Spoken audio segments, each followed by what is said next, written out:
ಶ್ರೀ ಗುರುಭ್ಯೋ ನಮಃ. ಶ್ರೀದೇವಿ ಭೂದೇವಿ ಸಮೇತ ಲಕ್ಷ್ಮೀ ಜನಾರ್ದನ ಪಾದಾರವಿಂದಕ್ಕೆ ಸಾಷ್ಟಾಂಗ ಪ್ರಣಾಮಗಳನ್ನು ಅರ್ಪಿಸ್ತಾ,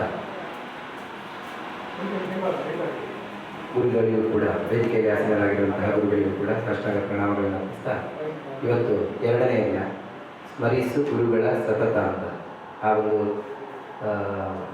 ವಿಷಯದ ಬಗ್ಗೆ ನಿನ್ನೆಯ ದಿನ ಏನು ಯಥಾಮತಿಯಾಗಿ ನಾವು ಶ್ರವಣ ಮಾಡಿದ್ದೇವೆ. ಇವತ್ತು ಅದು ಮುಂದುವರಿಯಲಿಕ್ಕಿದೆ. ಆಚಾರ್ಯರು ಗುರುಗಳ ಹಾಗೂ ದೇವರ ಬಗೆಗಿನ ಜ್ಞಾನದ ಮಹತ್ವವನ್ನು ಶ್ರೋತೃವರ್ಗಕ್ಕೆ, ಭಕ್ತವರ್ಗಕ್ಕೆ ನೀಡಬೇಕಾಗಿ ನಾನು ಪ್ರಾರ್ಥನೆ ಮಾಡಿಕೊಳ್ಳುತ್ತಾ ವೇದಿಕೆಯನ್ನು ಬಿಟ್ಟುಕೊಡ್ತೇನೆ.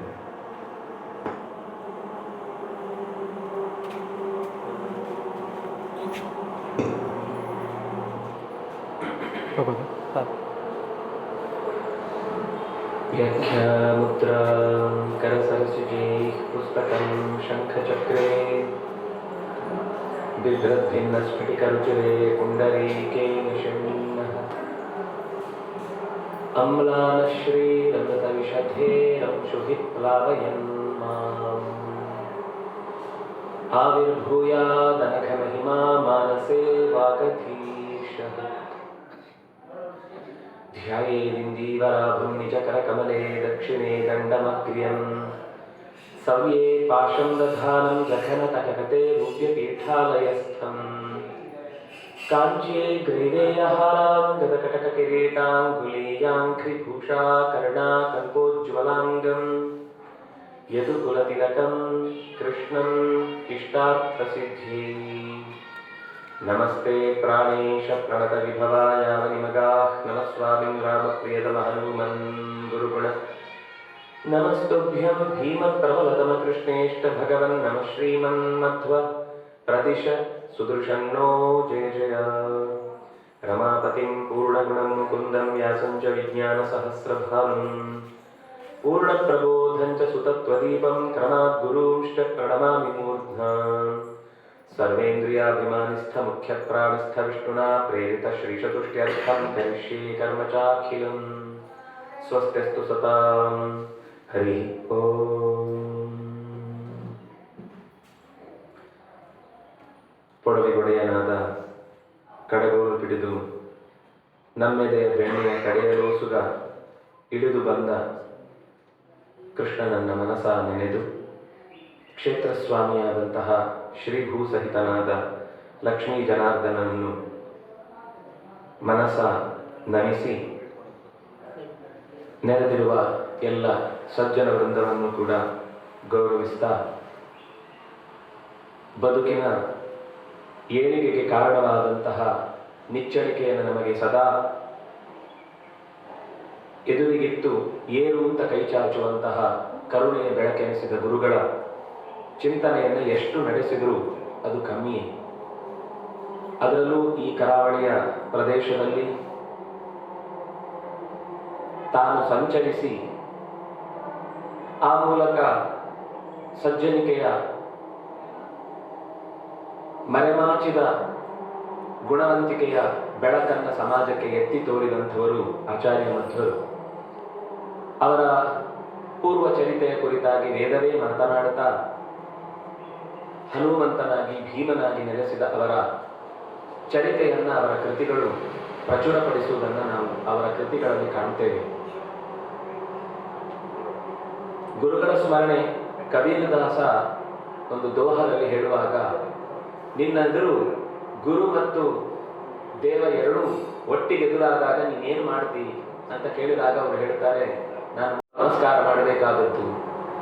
ಅದಕ್ಕೆ ಹೇಳ್ತಾರೆ, ಇವನು ದೇವರು ಅಂತ ತೋರಿಸಿಕೊಡುವವನು ಗುರುವಾದ್ರಿಂದಾಗಿ ಗುರುವಿಗೆ ನಮಸ್ಕರಿಸಿದ ಮೇಲೆಯೇ ದೇವರ ಪರಿಚಯ ನಮಗೆ ಚೆನ್ನಾಗಿ ಆಗುವುದು ಸಾಧ್ಯ ಅನ್ನುವ ಕಾರಣದಿಂದ ಗುರುವಿಗೆ ಬಹಳ ಮಹತ್ವವನ್ನು ಶಾಸ್ತ್ರಗಳು ಯಸ್ಯ ದೇವೇ ಪರಾಭಕ್ತಿ ಯಥಾ ದೇವೇ ತಥಾ ಗುರವು ತಸ್ಯೈತೆ ಕಥಿತಾಹ್ಯರ್ಥಾಃ ಪ್ರಕಾಶಂತೆ ಮಹಾತ್ಮನಃ. ಒಂದು ವೇಳೆ ಆ ಭಕ್ತಿಯನ್ನು ನಾವು ತೋರದೇ ಇದ್ದರೆ ಅಪ್ರಕಾಶಂತೆ, ಅದು ಯಾವತ್ತೂ ಕೂಡ ನಮಗೆ ಗೋಚರಿಸುವುದಕ್ಕೆ ಸಾಧ್ಯ ಇಲ್ಲ.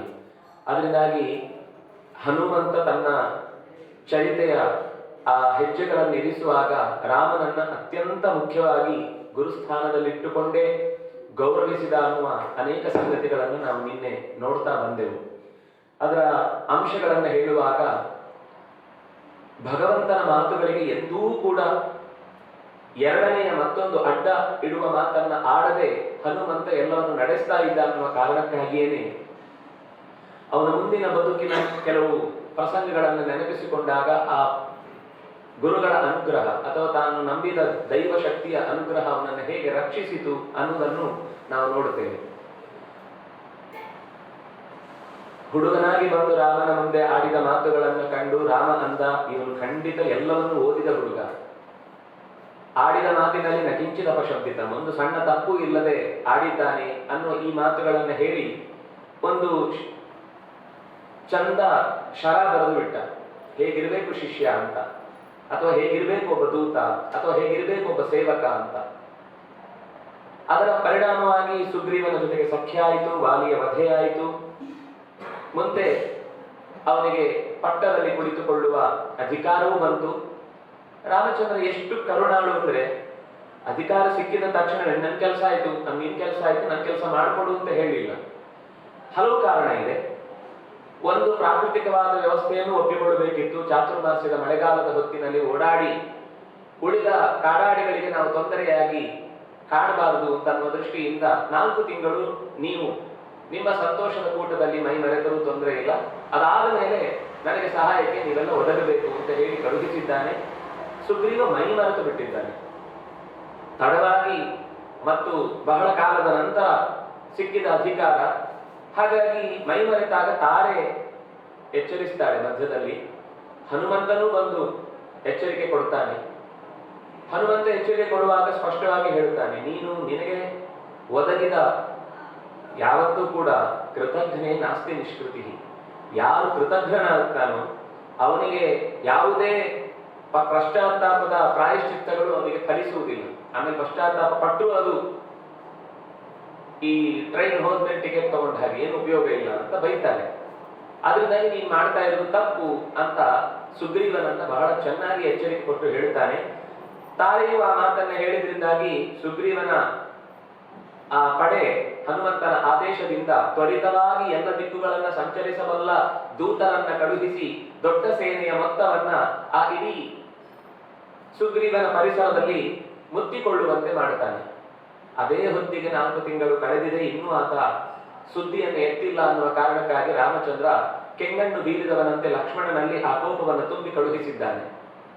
ಬಂದವನೇ ಗುಹೆಯ, ಎಷ್ಟು ಅಂದ್ರೆ ಕಾಡಿನಲ್ಲಿ ವಾಸ ಮಾಡಬೇಕು ಅನ್ನುವ ಕಾರಣಕ್ಕಾಗಿ ಸುಗ್ರೀವಾದಿಗಳು ನಮ್ಮ ಈ ಅರಮನೆಯಲ್ಲೇ ನೀನು ವಾಸ ಮಾಡಬಹುದು ಹೇಳಿದ್ರೆ ರಾಮಚಂದ್ರ ಒಪ್ಪಲಿಲ್ಲ. ಪ್ರಸರವಣಗಿರಿಯ ಬುಡದಲ್ಲಿ ಎಲ್ಲೋ ಇದ್ದ ಒಂದು ಸಣ್ಣ ಗುಹೆಯಲ್ಲಿ ವಾಸ ಮಾಡ್ತಾ ಇದ್ದ ಹೊರತು ಕಾಡಿನ ವಾಸ ವನವಾಸ ಅಂತಂದ್ರೆ ವನದೇ ವಾಸ ಆಗಬೇಕು ಹೊರತು ಸಿಕ್ಕಿತು ಅವರೇ ಕರೆದಿದ್ದು ನಾವೇನ್ ಮಾಡುದು ಅಂತ ಹಾರಿಕೆಯ ಮಾತುಗಳಿಗೆ ರಾಮ ಶರಣಾಗಲಿಲ್ಲ. ಲಕ್ಷ್ಮಣನ ಆ ಕೋಪದ ಮಾತು ಸುಗ್ರೀವನ ಒಳಗಿನ ಎಲ್ಲ ಅದಟನ್ನ ನುಚ್ಚು ನುರು ಮಾಡಿತು. ಭಯಗೊಂಡ. ತಾರೆ ಸಮಾಧಾನ ಪಡಿಸ್ತಾಳೆ, ಇಲ್ಲ ಸಿದ್ಧತೆಗಳು ನಡೀತಾ ಇದೆ, ಬೇಸರ ಪಡಬೇಕಾದ ಅಗತ್ಯ ಇಲ್ಲ ಅಂತ. ಅಂದ್ರೆ ರಾಮಚಂದ್ರನನ್ನ ಗುರುವಾಗಿ ಸ್ವೀಕರಿಸಿದ ಹನುಮಂತ ತಾನು ಸಂದರ್ಭ ಬಂದಲ್ಲಿ ಗುರುವಾಗಿ ಹೇಗೆ ವರ್ತಿಸಬೇಕು ಅನ್ನೋದನ್ನು ತೋರಿದ. ಅಂದ್ರೆ ಎಚ್ಚರಿಕೆ ಕೊಡುವ ವಿಷಯದಲ್ಲಿ ಗುರು ಅಂದ್ರೆ ನಾವು ಅಂದುಕೊಳ್ಳುವುದು 1-2 ಪಠ್ಯ ಪುಸ್ತಕಗಳನ್ನ ಪಾಠ ಮಾಡಿದವರು ಗುರುಗಳು ಅಂತ. ಯೋಜಕಸ್ತತ್ರ ದುರ್ಲಭ ಅನ್ನುವ ಮಾತನ್ನೂ ಸ್ವಲ್ಪ ಯೋಚನೆ ಮಾಡಿದಾಗ ಅಲ್ಲೂ ಒಬ್ಬ ಗುರು ಇದ್ದಾನೆ. ಯಾಕೆಂದ್ರೆ ಯಾವುದು ಭಾರ ಯಾವುದು ಹಗುರ ಅನ್ನೋದನ್ನ ತಿಳಿದು ಸಮತಟ್ಟಾದ ಸ್ಥಿತಿಗೆ ಅದನ್ನ ತಂದೊಡ್ಡುವ ಶಕ್ತಿ ಇರುವವನೇ ಗುರು. ಯಾವ ವಿದ್ಯಾರ್ಥಿಯಲ್ಲಿ ಯಾವ ತರದ ಪ್ರತಿಭೆ ಇದೆ ಅಥವಾ ಯಾವ ತರದ ಕಲೆ ಇದೆ ಅನ್ನೋದನ್ನು ಗುರುತಿಸಿ ಅವನಿಗೆ ಆಯಾ ಕೆಲಸವನ್ನು ಕೊಡುವುದೇ ಅಯೋಗ್ಯನಾದ ವ್ಯಕ್ತಿ ಇಂತಿಲ್ಲ. ಆದ್ರೆ ಅವನಲ್ಲಿ ಎಲ್ಲಿ ಯೋಗ್ಯತೆ ಇದೆ ಅಂತ ಹುಡುಕಿ ಅವನನ್ನು ಜೋಡಿಸುವುದೇ ದೊಡ್ಡ ಸಾಹಸದ ಕೆಲಸ. ಅದನ್ನ ಒಬ್ಬ ಗುರುವಾಗಿ ಮಾಡಬೇಕಾದದ್ದು ಅನ್ನುವ ಕಾರಣಕ್ಕಾಗಿ ಹನುಮಂತವನನ್ನ ಎಚ್ಚರಿಸಿದ ಪರಿಣಾಮದಿಂದಾಗಿ ರಾಮಚಂದ್ರನ ಕೋಪಕ್ಕೆ ಅವನು ತುತ್ತಾಗಲಿಲ್ಲ. ಅಂದ್ರೆ ಉಳಿಸ್ತಾರೆ ಅಂತ. ಗುರುಗಳು ನಮ್ಮನ್ನು ಯಾವಾಗಲೂ ಅಪಾಯದಿಂದ ಪಾರು ಮಾಡುತ್ತಾರೆ. ಹೇಳುವಾಗ 2 ಮಾತು ಕಹಿ ಅನ್ನಿಸಬಹುದು, ಕೆಡುಕು ಅನ್ನಿಸಬಹುದು, ಬುದ್ಧಿ ಬಂದ ಮೇಲೆ ಗೊತ್ತಾಗುತ್ತೆ. ಕೆಲವೊಂದು ಸರ್ತಿ ಹಾಗಾಗುತ್ತೆ. ಅಧ್ಯಾಪಕರಾಗಿ ನಾವು ಜೋರಾಗಿ ಬೈದ ಮಾತು ಒಂದು 16 ವರ್ಷಗಳ ನಂತರ ಆ ವಿದ್ಯಾರ್ಥಿ ಮತ್ತೆ ಸಿಕ್ಕು ಹೇಳ್ತಾನೆ, ನೀವು ಅವತ್ತು ಬೈಯದೇ ಇದ್ರೆ ನಾನು ಇವತ್ತು ಬೀದಿಯಲ್ಲಿ ಇರ್ತಿದ್ದೆ, ನೀವು ಅವತ್ತು ಹೇಳಿದ ಮಾತಿನಿಂದ ನಾನು ಇವತ್ತು ಚೆನ್ನಾಗಿದ್ದೇನೆ ಅಂತ. ಆಗ ಹರತಾಳ ಆಗಿರುತ್ತೆ, ಗಲಾಟೆ ಆಗಿರುತ್ತೆ, ಚಳುವಳಿ ಆಗಿರುತ್ತೆ, ಇವರು ಸರಿ ಇಲ್ಲ ಅಂತ ಅವರೇ ನೂರಾರು ಜನರ ಹತ್ರ ಬಾಯಿಗೆ ಬಂದಂತೆ ಬಡ್ಕೊಂಡಿರ್ತಾರೆ. ಆದ್ರೂ ತನ್ನ ವ್ಯಕ್ತಿತ್ವವನ್ನ ತಾನು ರೂಪಿಸಿಕೊಳ್ಳಿಕ್ಕೆ ಒಂದು ಅವಕಾಶ ಸಿಕ್ಕು ಅದೇ ತರದ ಪರಿಸ್ಥಿತಿಯನ್ನ ತನ್ನೆದುರುಗಡೆ ತಾನು ಮಾಡಿದ ತಪ್ಪನ್ನೇ ಮುಂದೆ ಮಕ್ಕಳು ಮಾಡ್ತಾ ಇರ್ಬೇಕಾದಾಗ ತನಗೆ ಎಚ್ಚರಿಸಿದ ಗುರುಗಳು, ನನಗೊಬ್ರು ಗುರುಗಳು ಇದ್ರು ಆದ್ರಿಂದ ನಾನು ಬಚಾವಾದ್ರೆ, ಆದ್ರೆ ನನ್ನ ಮುಂದಿನ ಪೀಳಿಗೆಗೆ ಅಂತವ್ರು ಸಿಕ್ಲಿಲ್ಲಲ್ವಾ ಅಂತ ವ್ಯಥೆ ಆಗ ನಮ್ಮನ್ನ ಕಾಡುತ್ತೆ. ಹನುಮಂತ ಕಹಿಯಾಗಿ ಮಾತಾಡಿದ್ರು ಸುಗ್ರೀವನಿಗೆ. ಯಾವಾಗ ರಾಮಚಂದ್ರ ಸಂತೋಷದಿಂದ ನೀನು ಸಿದ್ಧತೆ ಮಾಡಿದ್ದು ಖುಷಿ ಆಯ್ತು ಅಂತ ಹೇಳಿದಾಗ ಹನುಮಂತನ ಬಗ್ಗೆ ತುಂಬಾ ಮನಸ್ಸು ತುಂಬಿ ಬಂತು. ಇಲ್ಲ, ಅವನು ನನ್ನನ್ನ ಉಳಿಸುವ ಕಾರಣದಿಂದಲೇ ಆಡಿದ ಮಾತದು ಕಹಿಯಾಗಿತ್ತು ಅಂತ. ಅಂತೂ ಸಿದ್ಧತೆ ನಡೆಯಿತು. 4 ದಿಕ್ಕುಗಳಿಗೆ ಸೇನೆಯ ರವಾನೆ ಆಯಿತು. ರಾಮಚಂದ್ರನಿಗೆ ಬಹಳ ನಂಬಿಕೆಯಿಂದ ಮೊದಲು ಆಡಿದ ಮಾತು ಈಗಲೂ ಅದನ್ನೇ ಆಡುತ್ತಾನೆ. ದಕ್ಷಿಣದ ದಿಕ್ಕಿಗೆ ಹೊರಡುವಂತಹ ಸೇನೆಯನ್ನು ಸಿದ್ಧಪಡಿಸಿದಲ್ಲಿ ಇದ್ದ ಜಾಂಬವಂತ, ಅಂಗದ, ನೀಲ, ಸುಷೇಣ ಮೊದಲಾದಂತ ಎಲ್ಲರನ್ನ ಜೊತೆಗಿಟ್ಟುಕೊಂಡು ಹನುಮಂತನನ್ನ ನಾಯಕತ್ವದ ಹಂತದಲ್ಲಿ ಇರಿಸಿ ಆ ಕೈಯಲ್ಲಿದ್ದ ಮುದ್ರಿಕೆಯನ್ನ, ರಾಮ ಮುದ್ರಿಕೆಯನ್ನ ಆತನ ಕೈಗೆ ಒಪ್ಪಿಸ್ತಾನೆ. ಯೋಚನೆ ಮಾಡಬೇಕಾದದ್ದು, ಉಳಿದ 3 ದಿಕ್ಕುಗಳಿಗೆ ಹೋದವರ ಕೈಯಲ್ಲಿ ಯಾವುದನ್ನು ಏನನ್ನು ಗುರುತಿಗಾಗಿ ಕೊಡ್ಲಿಲ್ಲ, ಹುಡ್ಕೊಂಡು ಬನ್ನಿ ಅಂತ ಮಾತ್ರ ಕಳಿಸಿದ್ರು. ಆದ್ರೆ ಅದಕ್ಕೆ ಕಾರಣವೂ ಇದೆ, ಇಲ್ಲ ಅಂತಿಲ್ಲ. ನಾವು ಅದರ ಹಿಂದಿನ ಕಾಂಡಗಳಲ್ಲಿ, ಅರಣ್ಯ ಕಾಂಡಗಳಲ್ಲೆಲ್ಲ ಗಮನಿಸಿದಾಗ ಪ್ರಾಣಿಗಳೆಲ್ಲ ದಕ್ಷಿಣದ ದಿಕ್ಕಿಗೆ ನೋಡ್ತಾ ಇದ್ವು, ಓಡಾಡಿದ ಜಾಗಗಳಲ್ಲೂ ದಕ್ಷಿಣದ ಹಾದಿಯನ್ನು ಹಿಡಿದಿದ್ವು ಅಂತ ಪ್ರಕೃತಿಯೇ ಸೂಚಿಸಿದ ಅನೇಕ ಸಂಗತಿಗಳನ್ನ ಹಂತ ಹಂತವಾಗಿ ರಾಮಚಂದ್ರನಿಗೆ ಹೇಗೆ ದಕ್ಷಿಣದ ದಿಕ್ಕೇ ನನ್ನನ್ನ ಸೆಳೀತಾ ಇದೆ, ತನ್ನ ಮಡದಿಯನ್ನ ಎಳೆದೊಯ್ದ ದಿಕ್ಕು ಆಚೆಯೇ ಆಗಿದೆ ಅಂತ ಅನ್ನೋದನ್ನ ಗುರುತು ಹಿಡಿಯುವ ಮಾತುಗಳೆಲ್ಲ ಬಂದಿತ್ತು. ಆದ್ರೂ ನಿಶ್ಚಿತವಾದ ಒಂದು ಸಂಗತಿ ಗೊತ್ತಾಗಿರ್ಲಿಲ್ಲ ಅನ್ನುವ ಕಾರಣಕ್ಕಾಗಿ ಹುಡುಕುವ ದಿಕ್ಕುಗಳಿಗೆ, ಯಾಕೆಂದ್ರೆ ಅವನು ಹೀಗೆ ಹೋಗಿ ಆಮೇಲೆ ಆಚೆಯಿಂದ ತಿರುಗಿ ಬಿಟ್ಟಿದ್ರೆ ಅನ್ನುವ ಒಂದು ಯೋಚನೆ ಇತ್ತು. ಅದಕ್ಕಾಗಿ ಹನುಮಂತನನ್ನ ಕಳುಹಿಸಿಕೊಟ್ಟಿದ್ದಾನೆ. ಹನುಮಂತ ಆ ಮುದ್ರಿಕೆಯನ್ನು ಹಿಡ್ಕೊಂಡು ಹೋಗಿ ತಿಂಗಳಾಯಿತು. ಈ 3 ದಿಕ್ಕುಗಳಿಂದ, ಉತ್ತರ, ಪೂರ್ವ ಮತ್ತು ಪಶ್ಚಿಮದಿಂದ ಸುದ್ದಿಗಳು ಬಂದವು, ಸೀತೆ ಇಲ್ಲ ಅಂತ. ಆದ್ರೆ ಈಚೆಯಿಂದ ಸುದ್ದಿ ಬರಲಿಲ್ಲ, ಜನನು ಬರಲಿಲ್ಲ. ವಿಂಧ್ಯ ಪರ್ವತದ ತಪ್ಪಲಿನ ಎಲ್ಲ ಪ್ರದೇಶಗಳನ್ನ ಇಂಚಿಂಚು ಅದ್ರ ಬಹಳ ಚೆನ್ನಾಗಿ ರಾಮಾಯಣ ಉಲ್ಲೇಖ ಮಾಡುತ್ತೆ. ಅವರು ಒಮ್ಮೆ ಹುಡುಕಿ ಬಂದ ಮೇಲೆ ಮತ್ತೊಬ್ಬನನ್ನು ಕಳಿಸ್ತಾರಂತೆ. ನನ್ನ ಕಣ್ಣಿಗೆ ಎಲ್ಲಿಯಾದ್ರೂ ಕೈ ತಪ್ಪಿ ಹೋಗಿದ್ರೆ ರಾಮನ ಕೆಲಸದಲ್ಲಿ ನಮ್ಮನ್ನ ಅಚ್ಯುತಿ ಆಯಿತು ಅಂತ ನಮ್ಮ ಕೆಟ್ಟ ಹೆಸರು ಬರಬಾರದು ಅನ್ನೋದಕ್ಕೋಸ್ಕರ ಒಂದ್ಸರ್ತಿ ಹೋಗಿ ಬಂದವರು ಮತ್ತೆ 3-4 ಜನ ಸೇರಿ ಮತ್ತೊಮ್ಮೆ ಹೋಗಿ ಅದೇ ಪ್ರದೇಶ, ಯಾಕೆಂದ್ರೆ ಈ ರಕ್ಕಸರ ಅಡಗುದಾಣ ಯಾವ ರೀತಿಯಲ್ಲಿ ನೆಲೆಗೊಂಡಿರುತ್ತೆ ಅನ್ನೋದನ್ನು ಹುಡುಕುವುದು ಕಷ್ಟ. ಅದಕ್ಕೋಸ್ಕರ ಮತ್ತೆ ಮತ್ತೆ ಹನುಮಂತ ಎಲ್ಲರನ್ನೂ ಕಳುಹಿಸಿ ಮತ್ತೊಮ್ಮೆ ನೋಡಿ ಬನ್ನಿ ಅಂತ ಹೇಳುತ್ತಿದ್ದ.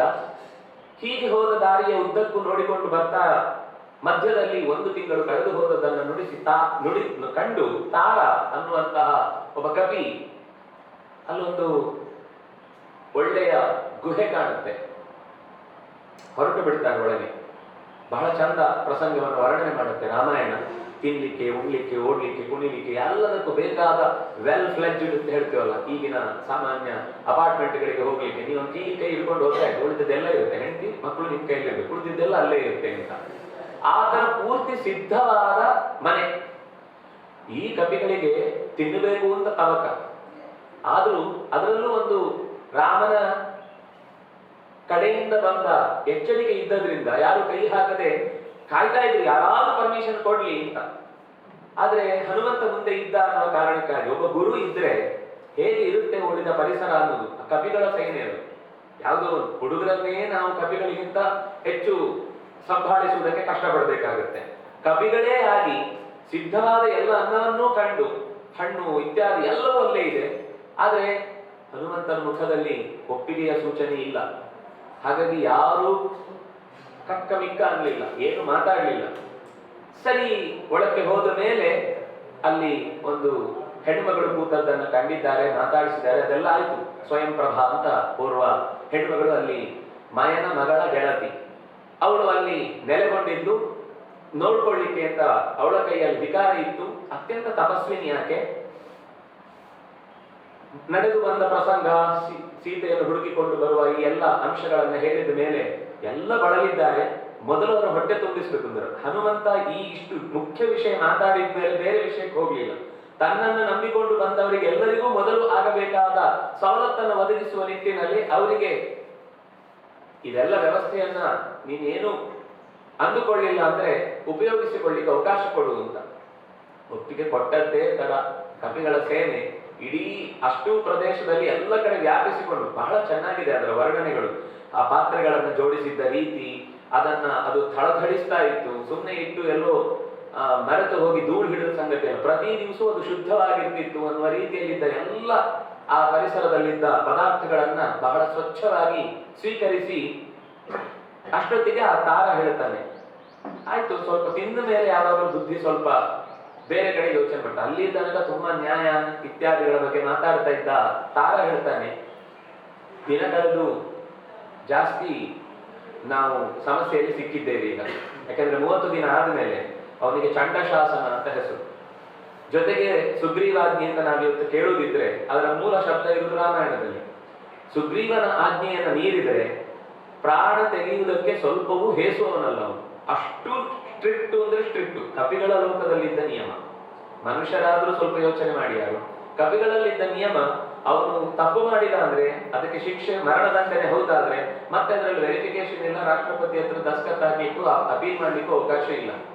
ಇಂತಹ ಒಬ್ಬ ರಾಜನ ಕೈಯಲ್ಲಿ ಸಿಕ್ಕು ನಾವು ಸಾಯುವುದಕ್ಕಿಂತ ಈ ಗುಹೆ ಎಲ್ಲಿದೆ, ಹೇಗಿದೆ, ಇದ್ರೊಳಗೆ ಬರುವುದಾಗಿ ಹೋಗುವುದಾಗಿ ಯಾರಿಗೂ ಸಾಧ್ಯ ಇಲ್ಲ. ಅದರಿಂದಾಗಿ ಯಾಕೆಂದ್ರೆ ಅವರು ಅಲ್ಲಿ ಹೋದ ಮೇಲೆ ಅಲ್ಲಿಂದ ಹೊರಗೋಗ್ಲಿಕ್ಕೆ ದಾರಿ ನೋಡ್ತಾರೆ, ಎಲ್ಲೂ ದಾರಿ ಕಾಣಿಸುವುದಿಲ್ಲ. ಅಂದ್ರೆ ಇಲ್ಲೇ ಇರುವುದು ಕ್ಷೇಮ ಅಂತ ಭಾವಿಸಿ ಸಿದ್ಧವಾದ, ಅಂದ್ರೆ ಈ ಒಂದು ಘಟನೆ ನಡೆದದ್ದು ಅದು ಇನ್ನೆಲ್ಲೋ ಹೇಗೆ ರಿಫ್ಲೆಕ್ಟ್ ಆಗುತ್ತೆ ಅನ್ನೋದನ್ನ ನಾನು ಬಹಳ ಚೆನ್ನಾಗಿ ಹೇಳುತ್ತೆ. ವಾಲಿಯನ್ನ ಕೊಂದ ಪ್ರಸಂಗದ ಅಂಶ, ವಾಲಿ ಅದನ್ನ ಸಮಾಧಾನ ಮಾಡಿದ್ರು, ಉಳಿದವರಲ್ಲಿ ಅದು ಏನಾಗಿತ್ತು ಅನ್ನೋದು ಇಲ್ಲಿ ಗೊತ್ತಾಗುತ್ತೆ. ಉಳಿದವರ ಮನಸ್ಸಿನಲ್ಲಿ ಅದು ಹೇಗೆ ಬೆಂಕಿಯಾಗಿತ್ತು, ಒಳಗೆ ಅದು ಕೆಂಡವಾಗಿ ಈಗ ಹೊತ್ತಿಕೊಳ್ತಾ ಇದೆ ಅನ್ನೋದು ಗೊತ್ತಾಗುತ್ತೆ. ತಾರ ಹೇಳ್ತಾನೆ, ಅವನು ಅದನ್ನ ನಿರೂಪಿಸುವ ಶೈಲಿ ಬಹಳ ಚಂದ. ತನ್ನ ಸಮಸ್ಯೆ ಅಂತಲೂ ಹೇಳಲ್ಲ, ನಾವಿಲ್ಲೇ ಇರುವುದು ಉತ್ತಮ, ಅಂಥ ಒಬ್ಬ ಅವನಿಗೋಸ್ಕರ, ಅವನ ಮಾತು ಉಳಿಸುವುದಕ್ಕೋಸ್ಕರ ನಾವೆಲ್ಲ ಪ್ರಾಣವನ್ನ ತೆರುವಷ್ಟು ಕಠಿಣವಾದ ಕೆಲಸದಲ್ಲಿ ತೊಡಗಿ ಹೋಗಿ ಈಗ ಸೀತೆ ಸಿಕ್ಕಿಲ್ಲ ಅನ್ನುವ ಸುದ್ದಿಯನ್ನ 2 ದಿವಸ ತಡವಾಗಿ ಹೇಳಿದ್ದಕ್ಕೆ ನಮ್ಮನ್ನ ಅವನು ಸ್ವಲ್ಪವೂ ಕರುಣೆ ಇಲ್ಲದೆ ಕೊಲ್ತಾನೆ ಎಂದರೆ ಅಂಥ ರಾಜನ ಕೈಯಲ್ಲಿ ನಾವು ಬಾಳುವುದರಲ್ಲಿ ಅರ್ಥ ಏನಿದೆ? ನಮಗೆ ಒಳ್ಳೆಯ ರಾಜ ಬೇಕು, ನಮಗೆ ಸಮಾಧಾನದ ರಾಜ ಬೇಕು. ರಾಮನ ಕೈಯಿಂದ ವಾಲಿಯನ್ನು ಕೊಲ್ಲಿಸುವಾಗ ವಾಲಿ ಆದ್ರೆ ಹೀಗೆ ಮಾಡ್ತಿರ್ಲಿಲ್ಲ, ವಾಲಿ ಆದ್ರೆ ಹೀಗೆ ನಡ್ಕೊಳ್ತಿರ್ಲಿಲ್ಲ ಅಂತ ಅಂಗದನ ಹೆಸರು ಹೇಳದೆ ಅಂಗದನ ಆಧಿಕಾರಿಕವಾದ ಹಕ್ಕನ್ನ ನೀನು ಹೊಂದಬೇಕು ಹೊಂದಬೇಕು ಹೊಂದಬೇಕು ಅನ್ನುವ ರೀತಿಯ ಮಾತುಗಳನ್ನು ಆಡುತ್ತಾನೆ. ಇಷ್ಟು ಹೇಳುವಾಗ ಅಂಗದನಿಗೆ ಅನ್ಸುತ್ತೆ, ಹೌದು ಹೌದು ನೀನು ಹೇಳಿದ್ದು ಸರಿ, ನಾವು ಇಲ್ಲಿಂದ ಹೋಗುದು ಬೇಡ, ಹೇಗಿದ್ರು ನೀವೆಲ್ಲ ನನ್ನ ಜೊತೆಗಿದ್ದೀರಿ, ನಾವು ಇಲ್ಲೇ ಇದ್ದು ಬಿಡೋಣ, ಒಂದು ಪ್ರತ್ಯೇಕವಾದ ರಾಜ್ಯವನ್ನೇ ಕಟ್ಟೋಣ ಅನ್ನುವ ಮಟ್ಟಿಗೆ ಅವರಲ್ಲಿ ಚರ್ಚೆ ಬೆಳೆಯುತ್ತೆ. ಇದಕ್ಕೆ ಸೊಪ್ಪು ಹಾಕದವನು ಒಬ್ಬನೇ, ಹನುಮಂತ. ಜಾಂಬವಂತನೂ ಕೂಡ ಒಂಥರ ಇಕ್ಕಟ್ಟಿಗೆ ಸಿಲುಕಿದವರಂತೆ ಏನು ಮಾತಾಡದೆ ಅದಕ್ಕೆ ಒಪ್ಪಿಗೆ ಸೂಚಿಸಿಬಿಡ್ತಾನೆ. ಹೇಗಿದ್ರು ಕಷ್ಟ, ಹೊಸ ಜನರೇಷನ್, ಸ್ವಲ್ಪ ಹಳಬರನ್ನ ವಹಿಸಿಕೊಂಡು ಹೋಗುವುದು ಕಷ್ಟ. ಹಾಗಾಗಿ ಇವರ ವ್ಯವಸ್ಥೆಯಲ್ಲಿ ರಾಮಚಂದ್ರ ಇಲ್ಲಿ ತನಕ ಬರ್ಲಿಕ್ಕೆ ಸಾಧ್ಯ ಇಲ್ಲ ಅಂತ ಅವರವರೇ ಮಾತಾಡಿಕೊಳ್ತಾರೆ. ಆಗ ಒಬ್ಬ ದೂರದರ್ಶಿತ್ವ ಇರುವ ನಾಯಕ ಅಥವಾ ಒಬ್ಬ ಗುರುವಾಗಿ ಹನುಮಂತ ಕೆಲವು ಸುಂದರವಾದ ಮಾತುಗಳನ್ನು ಆಡುತ್ತಾನೆ.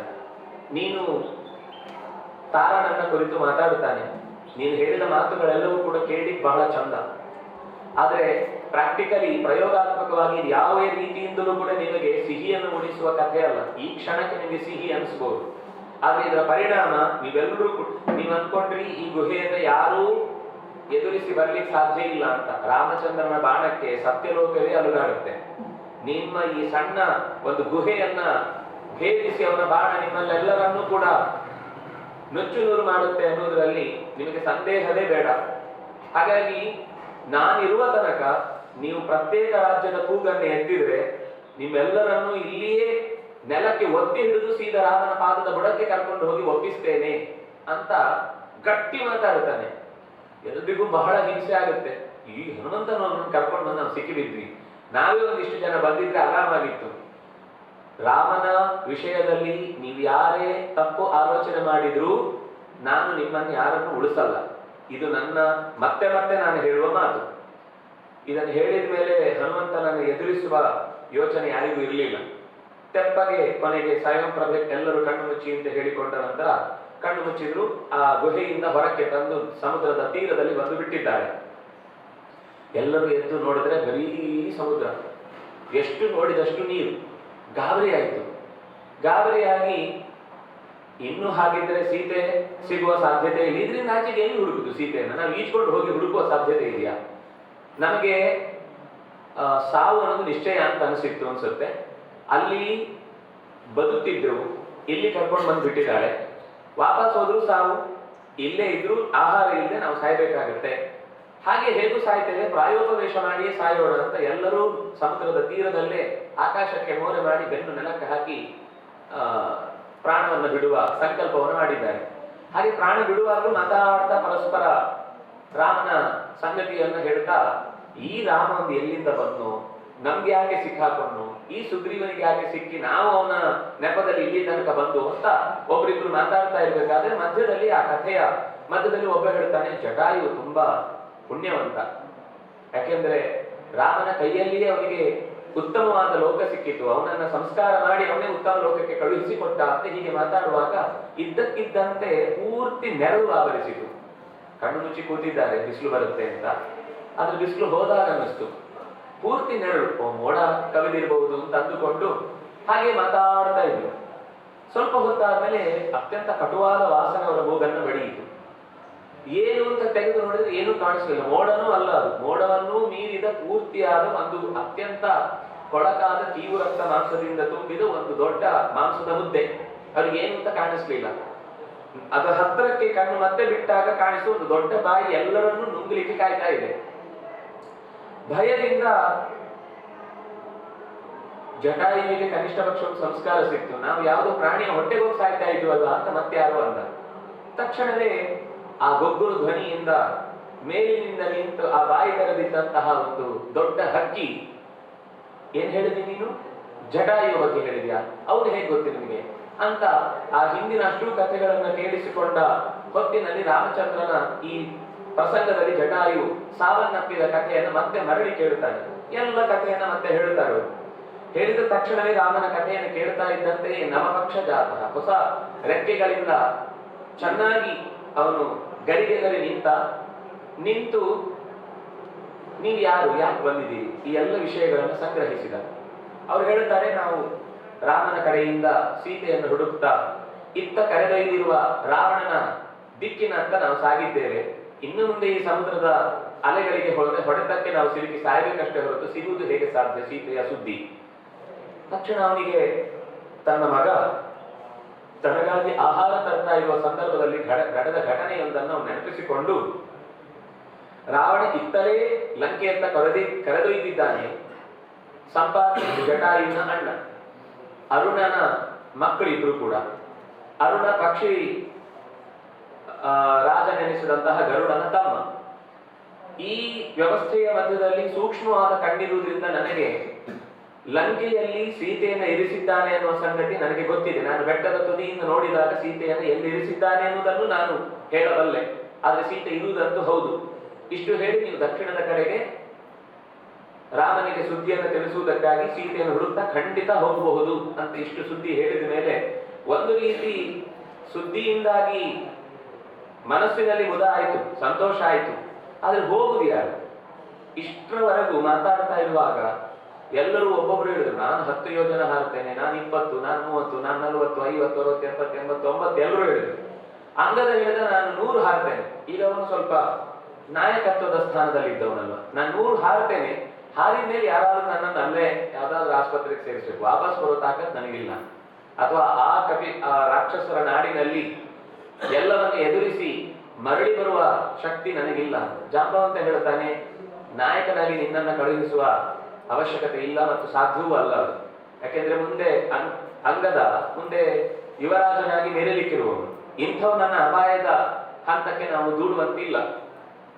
ಅದರ ಜೊತೆಗೆ ಅವನು ತನ್ನ ನೀತಿಯನ್ನ ಅರ್ಥ ಮಾಡಿಕೊಂಡಿದ್ದಾನೆ. ಅದರಿಂದಾಗಿ ಬೇಡ ಅಂತ ಹೇಳಿ ಯಾರು ಕಾಣದೇ ಇದ್ದಾಗ ಹನುಮಂತ ದೂರದಲ್ಲಿ ತನ್ನ ಬಾಡಿಗೆ ತಾನು ಕೂತು ರಾಮನಾಮವನ್ನು ಉಚ್ಚರಿಸ್ತಾ ಇರುವ ಸಂಗತಿಯನ್ನ ಉಳಿದವರಿಗೆ ತಿಳಿಸಿ ಅಲ್ಲಿಗೆ ಕರ್ಕೊಂಡು ಬಂದ. ಹನುಮಂತ, ನೀನಲ್ಲದೆ ಇನ್ನಾರೂ ಕೂಡ ಈ ನಿಜವಾದ ಗುರಿಯನ್ನ ಸಾಧಿಸುವುದಕ್ಕೆ ಸಾಧ್ಯ ಇಲ್ಲ. ಆಗಲೂ ಹನುಮಂತ ಕೂಡಲೇ ಪ್ರತ್ಯುತ್ತರ ಕೊಡ್ಲಿಲ್ಲ. ಅದಕ್ಕೊಂದಷ್ಟು ಕಥೆಯನ್ನು ಹಿಂದಿನಿಂದ ಹೇಳ್ತಾರೆ. ಅವನಿಗೆ ತನ್ನ ಬಲದ ಪರಿಚಯ ಇರಲಿಲ್ಲ, ಹಾಗೆ ಹೀಗೆ ಅಂತ. ಇದು ಬಲದ ಪರಿಚಯ ಅನ್ನೋದಕ್ಕಿಂತ ಹೆಚ್ಚು ನಿಮ್ಮ ಬಲದ ಮಿತಿ ಏನು ಅಂತ ನಿಮ್ಗೆ ಪೂರ್ತಿ ಗೊತ್ತಾಗ್ಲಿ ಅಂತ ಸುಮ್ಮನಿದ್ದ. ಅಕಸ್ಮಾತ್ ಹೊರಡಬೇಕು ಅಂತ ಹೇಳಿದ ತಕ್ಷಣ ನೀನು ಹಾರಿ ಬಂದು ವಾಪಸ್ ಸುದ್ದಿಯನ್ನ ತಂದಿದ್ರೆ ನೀನೇನು ಮಹಾ, ನಾವು ಎಲ್ಲರೂ ಹಾರ್ತಿದ್ವಿ ಅಂತ ಹೇಳುವ ಸಾಧ್ಯತೆ ಇತ್ತು. ಅದೇನ್ ದೊಡ್ಡ ಕೆಲಸ, ನಾವು ಮಾಡ್ತಿದ್ವಿ ಅಂತ. ಆದ್ರೆ ಹನುಮಂತ ತನ್ನ ಅವಶ್ಯಕತೆ ಅನ್ನೋದು ಅವರಿಗೆ ಸರಿಯಾಗಿ ಮನಸ್ಸಿಗೆ ಬಂದ ಮೇಲೇನೆ ನಾನು ಕೈ ಹಾಕ್ತೇನೆ ಅಂತ ಸುಮ್ಮನಿದ್ದ. ಈ ಕೆಲವೊಂದು ಸರ್ತಿ ಏನಾಗುತ್ತೆ ಅಂದ್ರೆ ಅವ್ರು ಬಾಯಿ ಬಿಟ್ಟು ಕೇಳಿ ನಮ್ಮ ಹತ್ರ ಹೇಳಿ ಅಂತ ಒಂದು ಬಿಲ್ಡಪ್ ತಗೊಳ್ಳೋದು ಅಂತಿದೆ. ಹಾಗಲ್ಲ, ಅವರ ಸಾಮರ್ಥ್ಯದ ಮಿತಿ ಅವರಿಗೆ ಗೊತ್ತಾದ ಮೇಲೇನೆ ನಾನು ಮಾಡಿದ್ರೆ ಅದಕ್ಕೊಂದು ಅರ್ಥ ಬರುತ್ತೆ ಅಂತ ಅನ್ನುವ ಕಾರಣದಿಂದ ಸುಮ್ಮನಿದ್ದ. ಕೊನೆಗೆ ಜಾಂಬವಂತ ನೀನೇ ಇದನ್ನು ನಡೆಸಿಕೊಡ್ಬೇಕು ಅಂತ ಕೇಳಿದಾಗ ಮಹೇಂದ್ರ ಪರ್ವತನ್ನ ಹತ್ತಿ ಹಾರಿದ. ರಾಮಚಂದ್ರನ ಬಲ ಅವನಿಗೆ ಆಗ್ಲೂ ಇತ್ತು ಅನ್ನುವುದಕ್ಕೋಸ್ಕರ ರಾಮಾಯ ಶಾಶ್ವತ ಸುವಿಸ್ತೃತ ಷಡ್ಗುಣಾಯ ಸರ್ವೇಶ್ವರಾಯ ಸುಖ ಸಾರ ಮಹಾರ್ಣವಾಯ ನತ್ವ ಲಿಲಂಘೈಷು ಅರ್ಣವ ಉತ್ಪಪಾತ, ಈ ಅರ್ಣವನ್ನ ಹಾರಿದ. ಎತ್ತರಕ್ಕೆ ಹಾರಿ ಅರ್ಣವನ್ನು ದಾಟುವ ಸಂಕಲ್ಪವನ್ನು ಕೈಗೊಂಡ. ಆದರೂ ಅವನಿಗೆ ನೆನಪಾದದ್ದು ರಾಮಚಂದ್ರನದ್ದೇ ಮಾತು, ಸುವಿಸ್ತೃತ ಷಡ್ಗುಣ, ಎಲ್ಲ ಬಗೆಯ ಗುಣಗಳಿಂದಲೂ ತುಂಬಿಕೊಂಡಂತಹ ಎಲ್ಲ ಸುಖಗಳ ಮುದ್ದೆ ಎನಿಸಿದಂತಹ ರಾಮಚಂದ್ರನ. ರಾಮ ಅನ್ನುವ ಶಬ್ದದ ಅರ್ಥವೇ ಆರಾಮವಾಗಿರುವವನು. ನಮ್ಗೆ ಕಥೆ ಅರ್ಥ ಆಗಬೇಕು ಅಂತ ಒಬ್ಬ ವ್ಯಕ್ತಿ ತನ್ನ ಹಡದಿಯನ್ನ ಕಳೆದುಕೊಂಡಾಗ ಹೇಗೆ ಒಂದು ಹುಡುಕಾಟ ಅಥವಾ ಅದಕ್ಕೋಸ್ಕರ ಕಾತರ ಪಡ್ತಾನೆ ಎನ್ನುವುದನ್ನ ತೋರುವ ನಿಟ್ಟಿನಲ್ಲಿ ಆಡಿದ ಮಾತುಗಳನ್ನು ಬಿಟ್ರೆ, ರಾಜ್ಯವನ್ನೇ ಕಳೆದುಕೊಂಡ ಹೊತ್ತಿನಲ್ಲೂ ಮಿಸುಕಾಡದ ವ್ಯಕ್ತಿ ತನ್ನ ಅತ್ಯಂತ ಮನದನ್ನೇ ಆದಂತಹ ಸೀತೆಯನ್ನು ಕಳೆದುಕೊಂಡಾಗ ಆಕೆಯನ್ನು ಹುಡುಕುವ ಜವಾಬ್ದಾರಿಯನ್ನು ತೊಡಬೇಕು ಅನ್ನುವ ಕಾರಣಕ್ಕಾಗಿ ಹುಡುಕಾಡ್ತಾ ಆ ಹೊತ್ತಿನಲ್ಲೂ ಹನುಮಂತನಿಗೆ ಶಕ್ತಿಯಾಗಿ ನಿಂತ. ರಾಮಚಂದ್ರನನ್ನ ಅನನ್ಯವಾಗಿ ಪ್ರಾರ್ಥಿಸಿದ್ದರ ಫಲ ಮತ್ತು ಅವನನ್ನು ಗುರುವಾಗಿ ಸ್ವೀಕರಿಸಿದ್ದರ ಫಲ, ಹೋಗುವ ದಾರಿಯಲ್ಲಿ ಅಡ್ಡಲಾದ 3 ಸಮಸ್ಯೆಗಳನ್ನ ಪರಿಹರಿಸಿಕೊಂಡ. ಈ ಪ್ರಸಂಗವನ್ನು ಮತ್ತೆ ನಾವು ಆ ಕಥೆಯನ್ನು ನೋಡುವಾಗ ವಿಸ್ತಾರವಾಗಿ ನೋಡಬಹುದು. ಒಂದು, ಮೊದಲಿಗೆ ಮೈನಾಕ ಪರ್ವತದ ರೂಪದಲ್ಲಿ ಒಂದು ಅಡ್ಡಿ ಉಂಟಾಯಿತು. ಆದರೆ ಅವನು ಅದನ್ನ ಅತ್ಯಂತ ಪ್ರೀತಿಯಿಂದ ಮೈ ದಡವಿ ಹಾಗೆ ಮುಂದಕ್ಕೆ ಸಾಗಿದ. ಮತ್ತೆ ನಾಗಮಾತೆಯಾದಂತ ಸುರಸೆ ಬಂದು ಅವಳನ್ನು ಕೂಡ ಸಮಾಧಾನಿಸಿ ಹೊರಟ. ಮತ್ತೆ ಸಿಂಹಿಕಾ ಅನ್ನುವಂತಹ ರಾಹುವಿನ ತಾಯಿ ನೆರಳನ್ನ ಹೀರುವ ಛಾಯಾಗ್ರಹಿ ಎನಿಸಿಕೊಂಡವಳು ನುಂಗಿ ಬಿಡುವ ಪ್ರಯತ್ನ ಮಾಡಿದಾಗಲೂ ಹೊಟ್ಟೆ ಸೀಳಿ ಅಲ್ಲಿಂದ ಮುಂದಕ್ಕೆ ನೆಗೆದು ಲಂಕೆಯ ತ್ರಿಕೂಟ ಪರ್ವತವನ್ನು ಸೇರಿದ. ಲಂಕಿಣಿ ಎಂಬ ಆಕೆ ಒಬ್ಬಳು ಆ ಊರಿಗೆ ಕಾವಲಾಗಿ ನಿಂತವಳು ತಡೆದು ನಿಲ್ಲಿಸಿದಾಗ ಮೆತ್ತನೆಯ ಕೊಟ್ಟ ಪೆಟ್ಟಿನಿಂದಲೇ ಕಂಗಾಲಾದ ಆಕೆ ನಾಲ್ಮುಗನಾಡಿದ ಮಾತನ್ನ ನೆನೆದು, ಯಾವಾಗ ಈ ಊರಿನೊಳಗೆ ಒಂದು ಕವಿ ಪ್ರವೇಶ ಮಾಡುತ್ತೋ ಆ ನಂತರದಲ್ಲಿ ನಿನಗೆ ಈ ಊರಿನ ಕಾಯುವಿಕೆಯ ಕೆಲಸ ನಿಂತಿತು ತಂದುಕೋ ಅಂತ ಹೇಳಿದ ಮಾತು ನೆನಪಾಗಿ ಆತನನ್ನ ಹೊರಡು, ನಿನಗೆ ಖಂಡಿತ ಜಯವಾಗಲಿ ಅಂತ ಹಾಗೆ ಮನದುಂಬಿ ಹರಸಿ ಅಲ್ಲಿಂದ ಹೊರಟು ಹೋಗ್ತಾನೆ. ಭೂತ್ವಾ ಬಿಡಾಲ ಸಮಿತಃ, ಸಣ್ಣ ಬೆಕ್ಕಿನ ಮರಿಯ ರೂಪವನ್ನ ತೊಟ್ಟು, ಬೆಕ್ಕಿನ ಮರಿಯ ರೂಪ ಅಂದ್ರೆ ಮರಿಯಷ್ಟೇ ಚಿಕ್ಕದಾದ, ನಾವು ಇವತ್ತಿಗೆ ಈ ಮೃಗಾಲಯಗಳಿಗೆ ಹೋದಾಗ ಅಲ್ಲಿ ಪಾಕೆಟ್ ಮಂಕಿ ಅಂತ ಒಂದು ಕಾಣುತ್ತೆ, ನೋಡಿದ್ರೆ ಗೊತ್ತಿರುತ್ತೆ ನಿಮಗೆ, ಒಂದು ಮುಷ್ಟಿಯೊಳಗೆ ಸೇರುವ ಮಂಗ. ಇವತ್ತಿಗೂ ಮೈಸೂರಲ್ಲಿ ನೀವು ಹೋದ್ರೆ ನೋಡ್ಲಿಕ್ಕೆ ಸಿಗುತ್ತೆ, ಇಷ್ಟೇ ಚಿಕ್ಕದಿರುತ್ತೆ, ನೀವು ಕೈ ಒಳಗೆ ಹಿಡ್ಕೊಂಡು ಹೋಗ್ಬೋದು ಆ ಮಂಗನ. ಅಷ್ಟೇ ಸಣ್ಣ ರೂಪವನ್ನ ತೊಟ್ಟು ಇಡೀ ಆ ಲಂಕೆಯ ಒಳಪತನಗಳನ್ನೆಲ್ಲ ಹುಡುಕಿದ್ದಾನೆ, ಸೀತೆ ಎಲ್ಲಿದ್ದಾಳೆ ಅಂತ. ಅಂದ್ರೆ ಸೂರ್ಯ ಪೂರ್ತಿ ಕಂತುವ ತನಕ ಕಾದಿದ್ದಾನೆ, ಕಾದು ಒಳಕ್ಕೆ ನುಗ್ಗಿದ್ದಾನೆ. ಅತ್ಯಂತ ಚುರುಕು ಕಣ್ಣವರು ರಾತ್ರಿಂಚಾರರಾದ್ರಿಂದಾಗಿ ಕತ್ತಲಿಗೆ ಅವರಿಗೆ ಕಣ್ಣು ಚುರುಕು. ಅಂತಹ ಕತ್ತಲಿನ ಹೊತ್ತಿನಲ್ಲೂ ಅವರ ಕಣ್ಣಿಗೆ ಬೀಳದಂತೆ ಎಲ್ಲ ಅಡಗುದಾಣಗಳನ್ನ, ಸೇನೆಯ ಆಗರಗಳನ್ನ, ಆಯುಧಗಳ ವಿಸ್ತಾರವನ್ನ ಅರ್ಥ ಮಾಡಿಕೊಂಡು ಎಲ್ಲವನ್ನು ನೋಡಿಕೊಂಡು ಹೊರಟವನು ರಾವಣನ ಅರಮನೆಯನ್ನು ಹೊಕ್ಕ, ಕುಂಭಕರ್ಣನ ಮನೆಯನ್ನು ನುಗ್ಗಿದ, ವಿಭೀಷಣನ ಮನೆಯನ್ನೂ ನೋಡಿದ. ಎಲ್ಲಿ ನೋಡಿದ್ರೂ ಸೀತೆಯ ಪರಿಚಯ ಕಾಣಲಿಲ್ಲ. ಒಂದು ಕಡೆ ಒಂದು ಸಣ್ಣ ಸಂದೇಹ ಬರುವಂತಹ ಪರಿಸ್ಥಿತಿಯನ್ನು ಅನುಭವಿಸಿದ. ರಾವಣನ ಅಂತಃಪುರದಲ್ಲಿ ಮಲಗಿದ್ದಂತಹ ಸೀತೆಯಂತೆ ಕಷ್ಟವಾಗಿದ್ದ ರೂಪವನ್ನು ಕಂಡು ಈಕೆ ಸೀತೆಯೇ ಇರಬೇಕು ಅಂತ ಭಾವಿಸಿ ಹಿರಿ ಅಂತ ಹಿಗ್ಗಿ ತನ್ನ ಬಾಲವನ್ನ ಮುದ್ದಿಟ್ಟು ನೆಲಕ್ಕೆ ಬಡಿದು ನೆಗೆದು ಕಂಬದಿಂದ 3 ಸರ್ತಿ ಲಗಾಟೆ ಹೊಡೆದಂತೆ. ಆಮೇಲೆ ಯೋಚನೆ ಬಂತಂತೆ, ಇದು ಸೀತೆ ಆಗಿರ್ಲಿಕ್ಕಿಲ್ಲ, ಯಾಕೆಂದ್ರೆ ಸೀತೆ ಆಗಿದ್ರೆ ಇಂಥ ಹಂಸತೂಲಿಕಾ ತಲ್ಪದ ಮೇಲೆ ಮಲಗಲಾರಳು ಮತ್ತು ರಾಮನನ್ನ ಮರೆತು ಇಷ್ಟು ಮೈ ಮರೆತು ನಿದ್ರಿಸಲಾರಳು. ನಿದ್ರಿಸಿದ್ದಾರೆ, ಚಂದದಲ್ಲಿ, ಲಕ್ಷಣದಲ್ಲಿ, ಗುಣದಲ್ಲಿ, ಎಲ್ಲದರಲ್ಲೂ ಒಳ್ಳೆಯ ಮುತ್ತೈದೆಯಂತೆ ಕಾಣ್ತಾ ಇದ್ದವಳಾಗಿದ್ರೂ ಕೂಡ ಇದು ಸೀತೆ ಆಗಿರ್ಲಿಕ್ಕಿಲ್ಲ ಅಂತ ಯೋಚಿಸಿ ಕೊನೆಗೆ ಹೆಣ್ಮಕ್ಳನ್ನು ಹುಡುಕಬೇಕಾದ್ರೆ ಹೆಣ್ಮಕ್ಳಿರುವ ಜಾಗಕ್ಕೆ ಹೋಗಬೇಕು. ಹಾಗಾಗಿ ಅವನ ಒಳಗಿನ ಅಂತಃಪುರದಲ್ಲಿ ಇದ್ದ ಹೆಣ್ಮಕ್ಕಳಿಗೆ ಇದ್ದ ಆಗರದಲ್ಲಿ ಅವನು ಎಲ್ಲೆಲ್ಲಿ ಹೋಗಿ ಯುದ್ಧ ಮಾಡಿ ಗೆದ್ದು ಬಂದಿದ್ನೋ ಅಲ್ಲಿ ಎಲ್ಲಾ ಹೆಣ್ಮಕ್ಕಳನ್ನು ತಂದಿರಿಸಿಕೊಂಡಿದ್ದ. ಇದು ಸೀತೆಯಂತೆ ಒಂದೇ ಒಂದು ಪ್ರಕರಣ ಅಂತ ನಾವಂದುಕೊಂಡ್ರೆ ಮಹಾ ತಪ್ಪು. ರಾವಣ ಎಂಥ ಒಳ್ಳೆಯವನು ಅಂದ್ರೆ ಸೀತೆಯನ್ನು ಯಾವ ಕಾರಣಕ್ಕೂ ಮುಟ್ಲಿಲ್ಲ ಅಂತ ಈ ರಾವಣನ ಅಭಿಮಾನಿ ಸಂಘದವರು ಕೆಲವರು ಬೈಗಳು ತಮ್ಮನ್ನ ಸಮರ್ಪಿಸಿಕೊಳ್ಳುವುದಿದೆ ರಾವಣನಿಗೆ. ಆದರೆ ಉಳಿದ ಎಲ್ಲರನ್ನೂ ಅನ್ಯಾಯದಿಂದ ಅವರಿಗೆ ಯಾವುದೇ ರೀತಿಯಿಂದ ಬೇರೆ ಆಪ್ಷನ್ ಸಿಗದಂತೆ ಮಾಡಿ ವಶಪಡಿಸಿಕೊಂಡು ತನ್ನ ಜನಾನಂತೆ ಇವತ್ತು ಯಾವ ರೀತಿ ಈ ಮೊಘಲ್ ದೊರೆಗಳ ವ್ಯವಸ್ಥೆಯಲ್ಲಿ ಇತ್ತು ಅದೇ ರೀತಿ ವ್ಯವಸ್ಥೆಯನ್ನು ಇವನು ಇಟ್ಟುಕೊಂಡಿದ್ದ. ಕೊನೆಗೆ ಒಂದ್ಸರ್ತಿ ಮಧ್ಯದಲ್ಲಿ ಹನುಮಂತನಿಗೆ ಒಂದು ಸಂದೇಹ ತನ್ನೊಳಗೆ, ಈ ಹೆಣ್ಮಕ್ಳ ಮಧ್ಯದಲ್ಲಿ ಬಂದು ನಾನೇನಾದ್ರೂ ಕೆಟ್ಟೋದ್ನು ಬರಬಾರ್ದಿತ್ತು ಅಂತ ಪ್ರಶ್ನೆ ಮಾಡ್ತಾರೆ. ಬಹಳ ಚೆನ್ನಾಗಿದೆ, ವಾಲ್ಮೀಕಿಗಳದನ್ನ ಬಹಳ ಚೆನ್ನಾಗಿ ವಿವರ ಕೊಡ್ತಾರೆ. ಆದ್ರೆ ಆಮೇಲೆ ಯೋಚನೆ ಮಾಡ್ತಾರೆ, ಹೆಣ್ಮಕ್ಳನ್ನ ಗಂಡು ಮಕ್ಕಳ ಮಧ್ಯದಲ್ಲಿ ಹುಡುಕ್ಲಿಕ್ಕಾಗತ್ತಾ? ಹುಡುಕ್ಬೇಕಾದ್ರೆ ಹೆಣ್ಮಕ್ಳ ಮಧ್ಯದಲ್ಲಿ ಹುಡುಕ್ಲಿ. ನಾನು ಹುಡುಕ್ತಾ ಇರೋದು ತಾಯಿಯನ್ನು, ನನ್ನ ತಾಯಿಯನ್ನು ಹುಡುಕುವ ಮಧ್ಯದಲ್ಲಿ ಅವಳು ಎಲ್ಲಿದ್ರೂ ಹುಡುಕ್ಲೇಬೇಕಾಗತ್ತೆ. ಈ ಹೆಣ್ಮಕ್ಳ ಮಧ್ಯದಲ್ಲಿ ಹುಡುಕಿದ್ದು ನನ್ನ ತಾಯಿಯನ್ನು ಹೊರತು ನನ್ನ ಮನಸ್ಸಿನ ಯಾವುದೇ ಭೋಗದ ಸುದ್ದಿಯನ್ನು ಅಲ್ಲಿ ನಾನು ಕಾಣ್ಲಿಕ್ಕೆ ಪ್ರಯತ್ನ ಪಟ್ಟಿಲ್ಲ. ಅದರಿಂದಾಗಿ ನನ್ನ ಮನಸ್ಸು ವಿಕಾರಗೊಂಡಿಲ್ಲ, ಅದರಿಂದಾಗಿ ನಾನು ತಪ್ಪು ಮಾಡಿಲ್ಲ. ನನಗೆ ಸೀತೆಯದ್ದೇ ಒಂದು ಕಾಣುವ ಕಾಣಿಕೆಯ ಬಯಕೆ ಹೊರತು ಇನ್ನೇನು ಇಲ್ಲ. ಅದರಿಂದಾಗಿ ನನ್ನ ಯೋಚನೆಗೆ ಏನೂ ಅಡ್ಡಿ ಆತಂಕಗಳಿಲ್ಲ ಅಂತ ಅಲ್ಲಿಂದ ಹೊರಟು ವಿಭೀಷಣನ ಮನೆಗೆ ಹೊಕ್ಕಾಗ ರಾಮಚಂದ್ರನ ರಾಮನಾಮದ ತಾಳಬದ್ಧವಾದ ಹಾಡುಗಳನ್ನೆಲ್ಲ ಕೇಳಿ ಸಂತೋಷದಿಂದ ಅಲ್ಲಿಂದ ಹೊರಕ್ಕೆ ಸಾಗಿದ. ಊರು ಕೇರಿಗಳೆಲ್ಲ ಹುಡುಕಿ ಆಯಿತು. ಇನ್ನೊಂದು ಬಾಕಿ ಇತ್ತು, ಅಶೋಕವನ. ತೆರಳಿದ. ಎಲ್ಲ ರಕ್ಕಸಿಯರು, ರಕ್ಕಸರ ದೊಡ್ಡ ಪಡೆ ಅದರ ಸುತ್ತಲೂ ಕಾವಲಿಗಿತ್ತು. ಬಹಳ ಎತ್ತರದ ಮರಗಳನ್ನೆಲ್ಲ ಇಣಿಕಿ ನೋಡಿದ. ಎಷ್ಟು ಚಂದ ಒಂದು ಸಂಗತಿಯನ್ನ, ಅಂದ್ರೆ ಒಂದು ಸಂಗತಿ ಹೇಳಬೇಕಾದ್ರೆ ಅದು ಅನೇಕ ಸಂಗತಿಗಳನ್ನ ತಿಳಿಸುತ್ತೆ ಅನ್ನೋದು ರಾಮಾಯಣದ ವೈಶಿಷ್ಟ್ಯ. ನಾವು ಅಂದುಕೊಳ್ಳುವುದು ರಾಮಾಯಣದ ಕಥೆ ಅಂದ್ರೆ ರಾಮಚಂದ್ರ ಸೀತೆಯ ಒಂಥರ ಬೇಸರದ ಕಥೆ ಅಥವಾ ಅವರನ್ನ ಹುಡುಕಿದ ಕಥೆ ಅಷ್ಟೇ ಅಂತ. ಒಂದು ನದಿಯ ಬದಿಗೆ ಬಂದು ಕೂಡ್ತಾನೆ, ಮರದ ತುದಿಗೆ. ಯಾಕೆ ಅಂತ ಯೋಚನೆ ಮಾಡಿದಾಗ ಅಲ್ಲಿ ಕೊಡುವ ಮಾತು, ಖಂಡಿತ ಸಂಧ್ಯಾಕಾಲದಲ್ಲಿ ಸೀತೆ ಅರ್ಘ್ಯವನ್ನು ಕೊಡ್ಲಿಕ್ಕೋಸ್ಕರ ಇಲ್ಲಿ ಬಂದೇ ಬರ್ತಾಳೆ, ಬಂದಾಗ ಸೀತೆಯ ಸುದ್ದಿ ನನಗೆ ಗೊತ್ತಾಗೇ ಆಗುತ್ತೆ ಅಂತ. ಅಂದ್ರೆ ಸಂಧ್ಯಾ ಅನ್ನುವುದು ಗಂಡು ಮಕ್ಕಳಿಗೆ ಮಾತ್ರ ಅಲ್ಲ, ಹೆಣ್ಣು ಮಕ್ಕಳಿಗೂ ಅವರವರ ಸಂದರ್ಭಕ್ಕೆ ಅನುಗುಣವಾಗಿ ಮಾಡ್ಲಿಕ್ಕಿದೆ ಅನ್ನೋದನ್ನು ಸೂಚಿಸುವ ಹಾಗೆ ಆ ಮಾತು ಬರುತ್ತೆ. ಆಮೇಲೆ ಯೋಚನೆ ಮಾಡ್ತಾನೆ, ಇದು ತೀರ ನಾನು ಇಲ್ಲೇ ಕಾಲ ಕಳೆಯುವುದಾಗುತ್ತೆ. ಅವಳು ಬರುವುದು ಸಹಜವಾಗಿದ್ರು ನಾನು ಸ್ವಲ್ಪ ಇನ್ನೂ ಹೆಚ್ಚು ಹುಡುಕಾಟಕ್ಕೆ ಕೈ ಹಾಕಬೇಕು ಅಂತ ಅಂದುಕೊಂಡು ಸ್ವಲ್ಪ ನಗರದಂತೆ ಅಥವಾ ಒಂದು ರೀತಿಯಲ್ಲಿ ಸುಸಜ್ಜಿತವಾದ ಪ್ರದೇಶದಂತೆ ಕಾಣ್ತಾ ಇದ್ದಂತಹ ದೊಡ್ಡ ಮರದ ಬುಡಕ್ಕೆ ಬಂದು ನೋಡ್ತಾನೆ. ಅಲ್ಲೊಂದು ಹೆಣ್ಣು ಮಗಳು ಉಳಿದ ಎಲ್ಲ ಹೆಣ್ಣು ಮಕ್ಕಳಿಗಿಂತ ಭಿನ್ನವಾಗಿ ಸ್ವಲ್ಪ ಮುದುಡಿದ ಮೋರೆಯವಳಾಗಿ, ಬಾಡಿದ ಮೈಯವಳಾಗಿ, ಕೊಳೆಯಾದ ಬಟ್ಟೆಯಿಂದ ಕೂಡಿದವಳಾಗಿ, ನಿರಂತರ ಏನೋ ಮಣಮಣಿಸುತ್ತಾ ಇರುವಂತಹ ಮೆತ್ತನೆಯ ರಾಮನಾಮದ ದನಿಯೋ ಹೌದೋ ಅಲ್ಲವೋ ಅನ್ನುವ ಸ್ಪಷ್ಟವಾದ ಕುರುಹು ಇಲ್ಲದೆ ಇದ್ರೂ ಏನೋ ಒಂದನ್ನು ಸ್ಮರಿಸ್ತಾ ಇದ್ದಾಳೆ ಅಂತ ತಿಳಿಯುವವಳಂತಹ ಒಂದು ಸ್ವರೂಪವನ್ನು ಕಾಣುತ್ತಾನೆ. ಕಂಡ ತಕ್ಷಣ ಸೀದ ಹೋಗಲಿಲ್ಲ.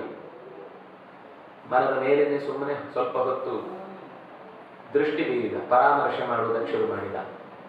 ಪರಾಮರ್ಶೆ ಮಾಡುತ್ತಾ ಹೀಗೆ ಸೀತೆ ಇರಬಹುದು ಅನ್ನುವುದಕ್ಕೆ ಏನೇನು ಸಾಧ್ಯತೆಗಳಿವೆ ಅದೆಲ್ಲ ಕಂಡಿತ್ತು. ಆದರೆ ನಿಖರವಾದ ಮಾಹಿತಿ ಸಿಗುವ ತನಕ ಯಾವುದನ್ನು ಮಾತಾಡುವಂತಿಲ್ಲ ಅಂತ ಯೋಚಿಸಿ ಕಾಯ್ತಾ ಕೂತಿದ್ದ.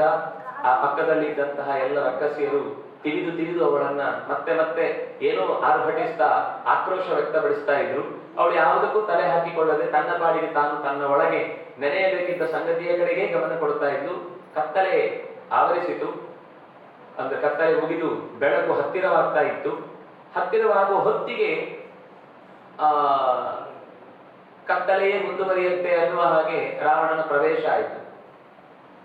ಪ್ರವೇಶ ಆಗಿ ಸೀತೆಯನ್ನ ಬಂದು ಆಕ್ಷೇಪ ಮಾಡ್ತಾನೆ. ಏನ್ ಮಾಡಿದ್ದೀನಿ ನಿರ್ಧಾರ? ರಾವಣೇಶ್ವರನೋ ರಾಮನೋ?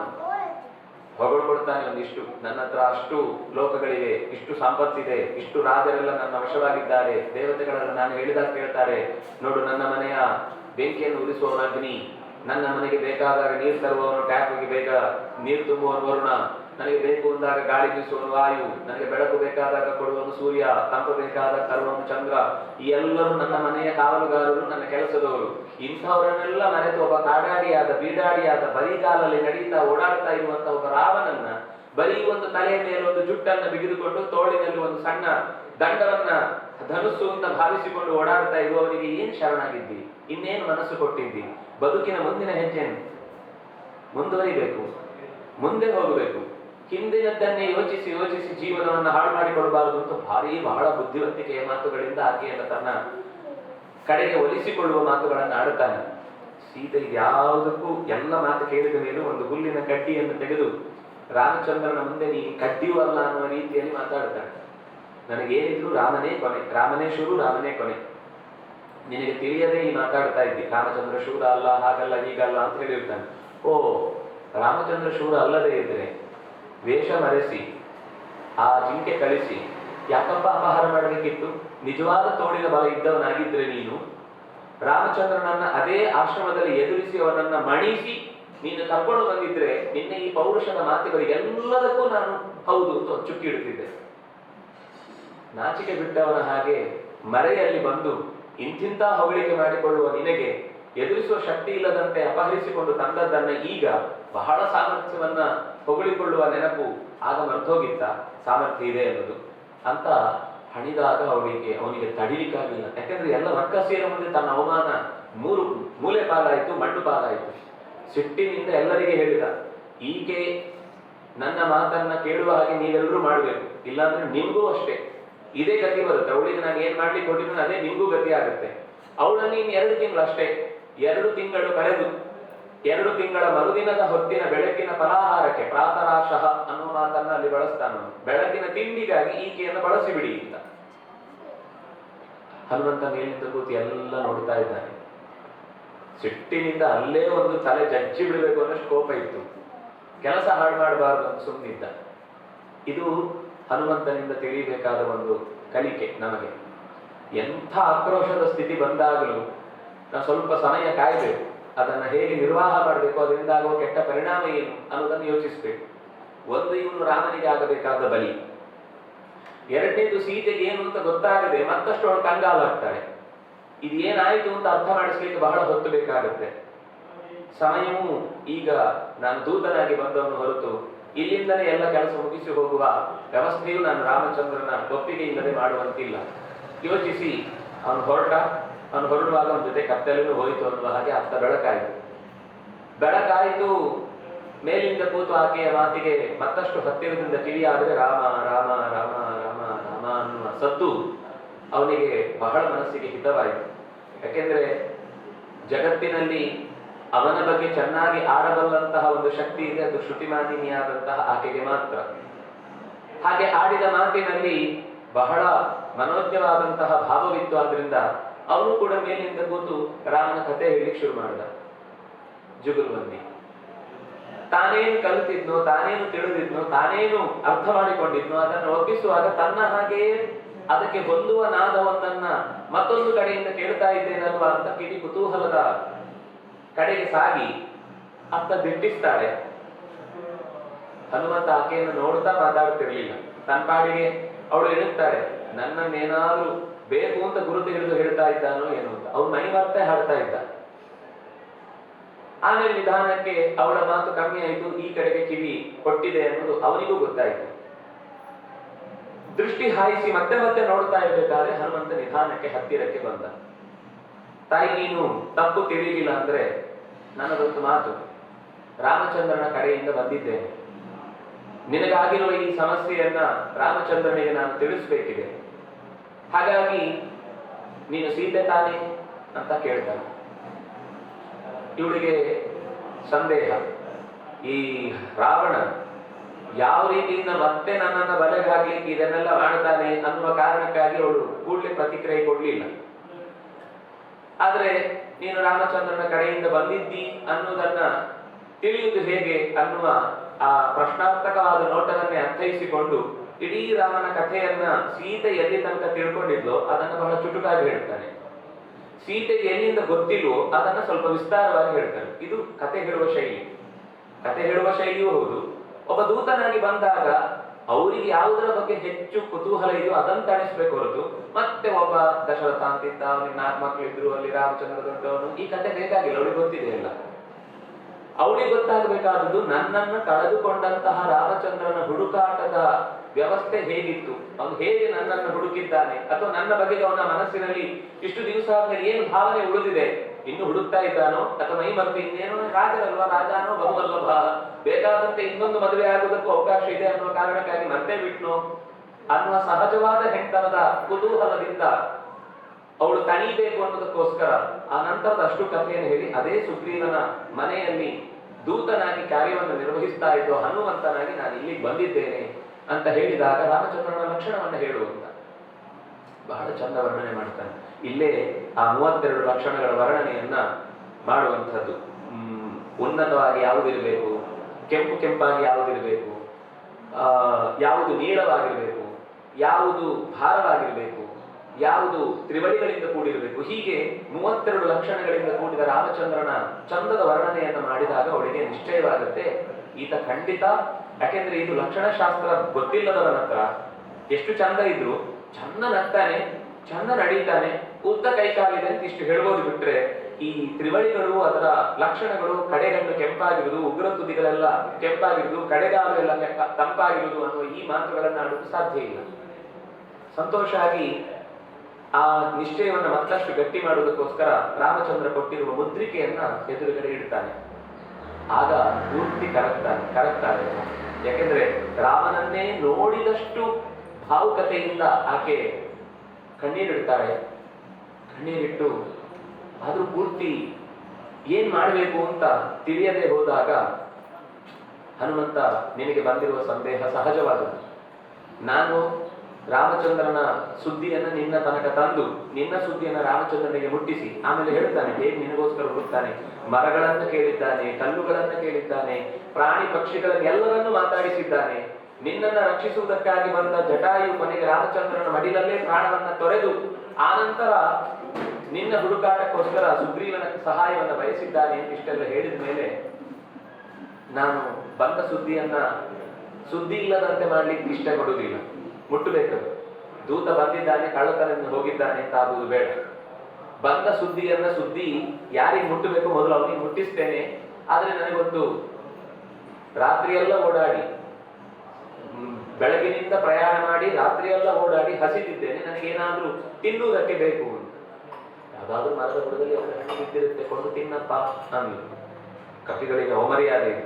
ಕಪಿಗಳು ಯಾವತ್ತು ಬಿದ್ದ ಹಣ್ಣು ತಿಂದ ಅಭ್ಯಾಸ ಇಲ್ಲ. ಏನಿದ್ರು ಫ್ರೆಶ್. ಮನುಷ್ಯರು ಮಾತ್ರ ತಂಗಳ ಪೆಟ್ಟಿಗೆಯಲ್ಲಿ 3 ದಿನ ಇಟ್ಟರು, ವಾರಗಟ್ಟಲೆ ಇಟ್ಟರು ತಿನ್ಲಿಕ್ಕೆ ಆನಂದ ಪಡ್ತಾರೆ.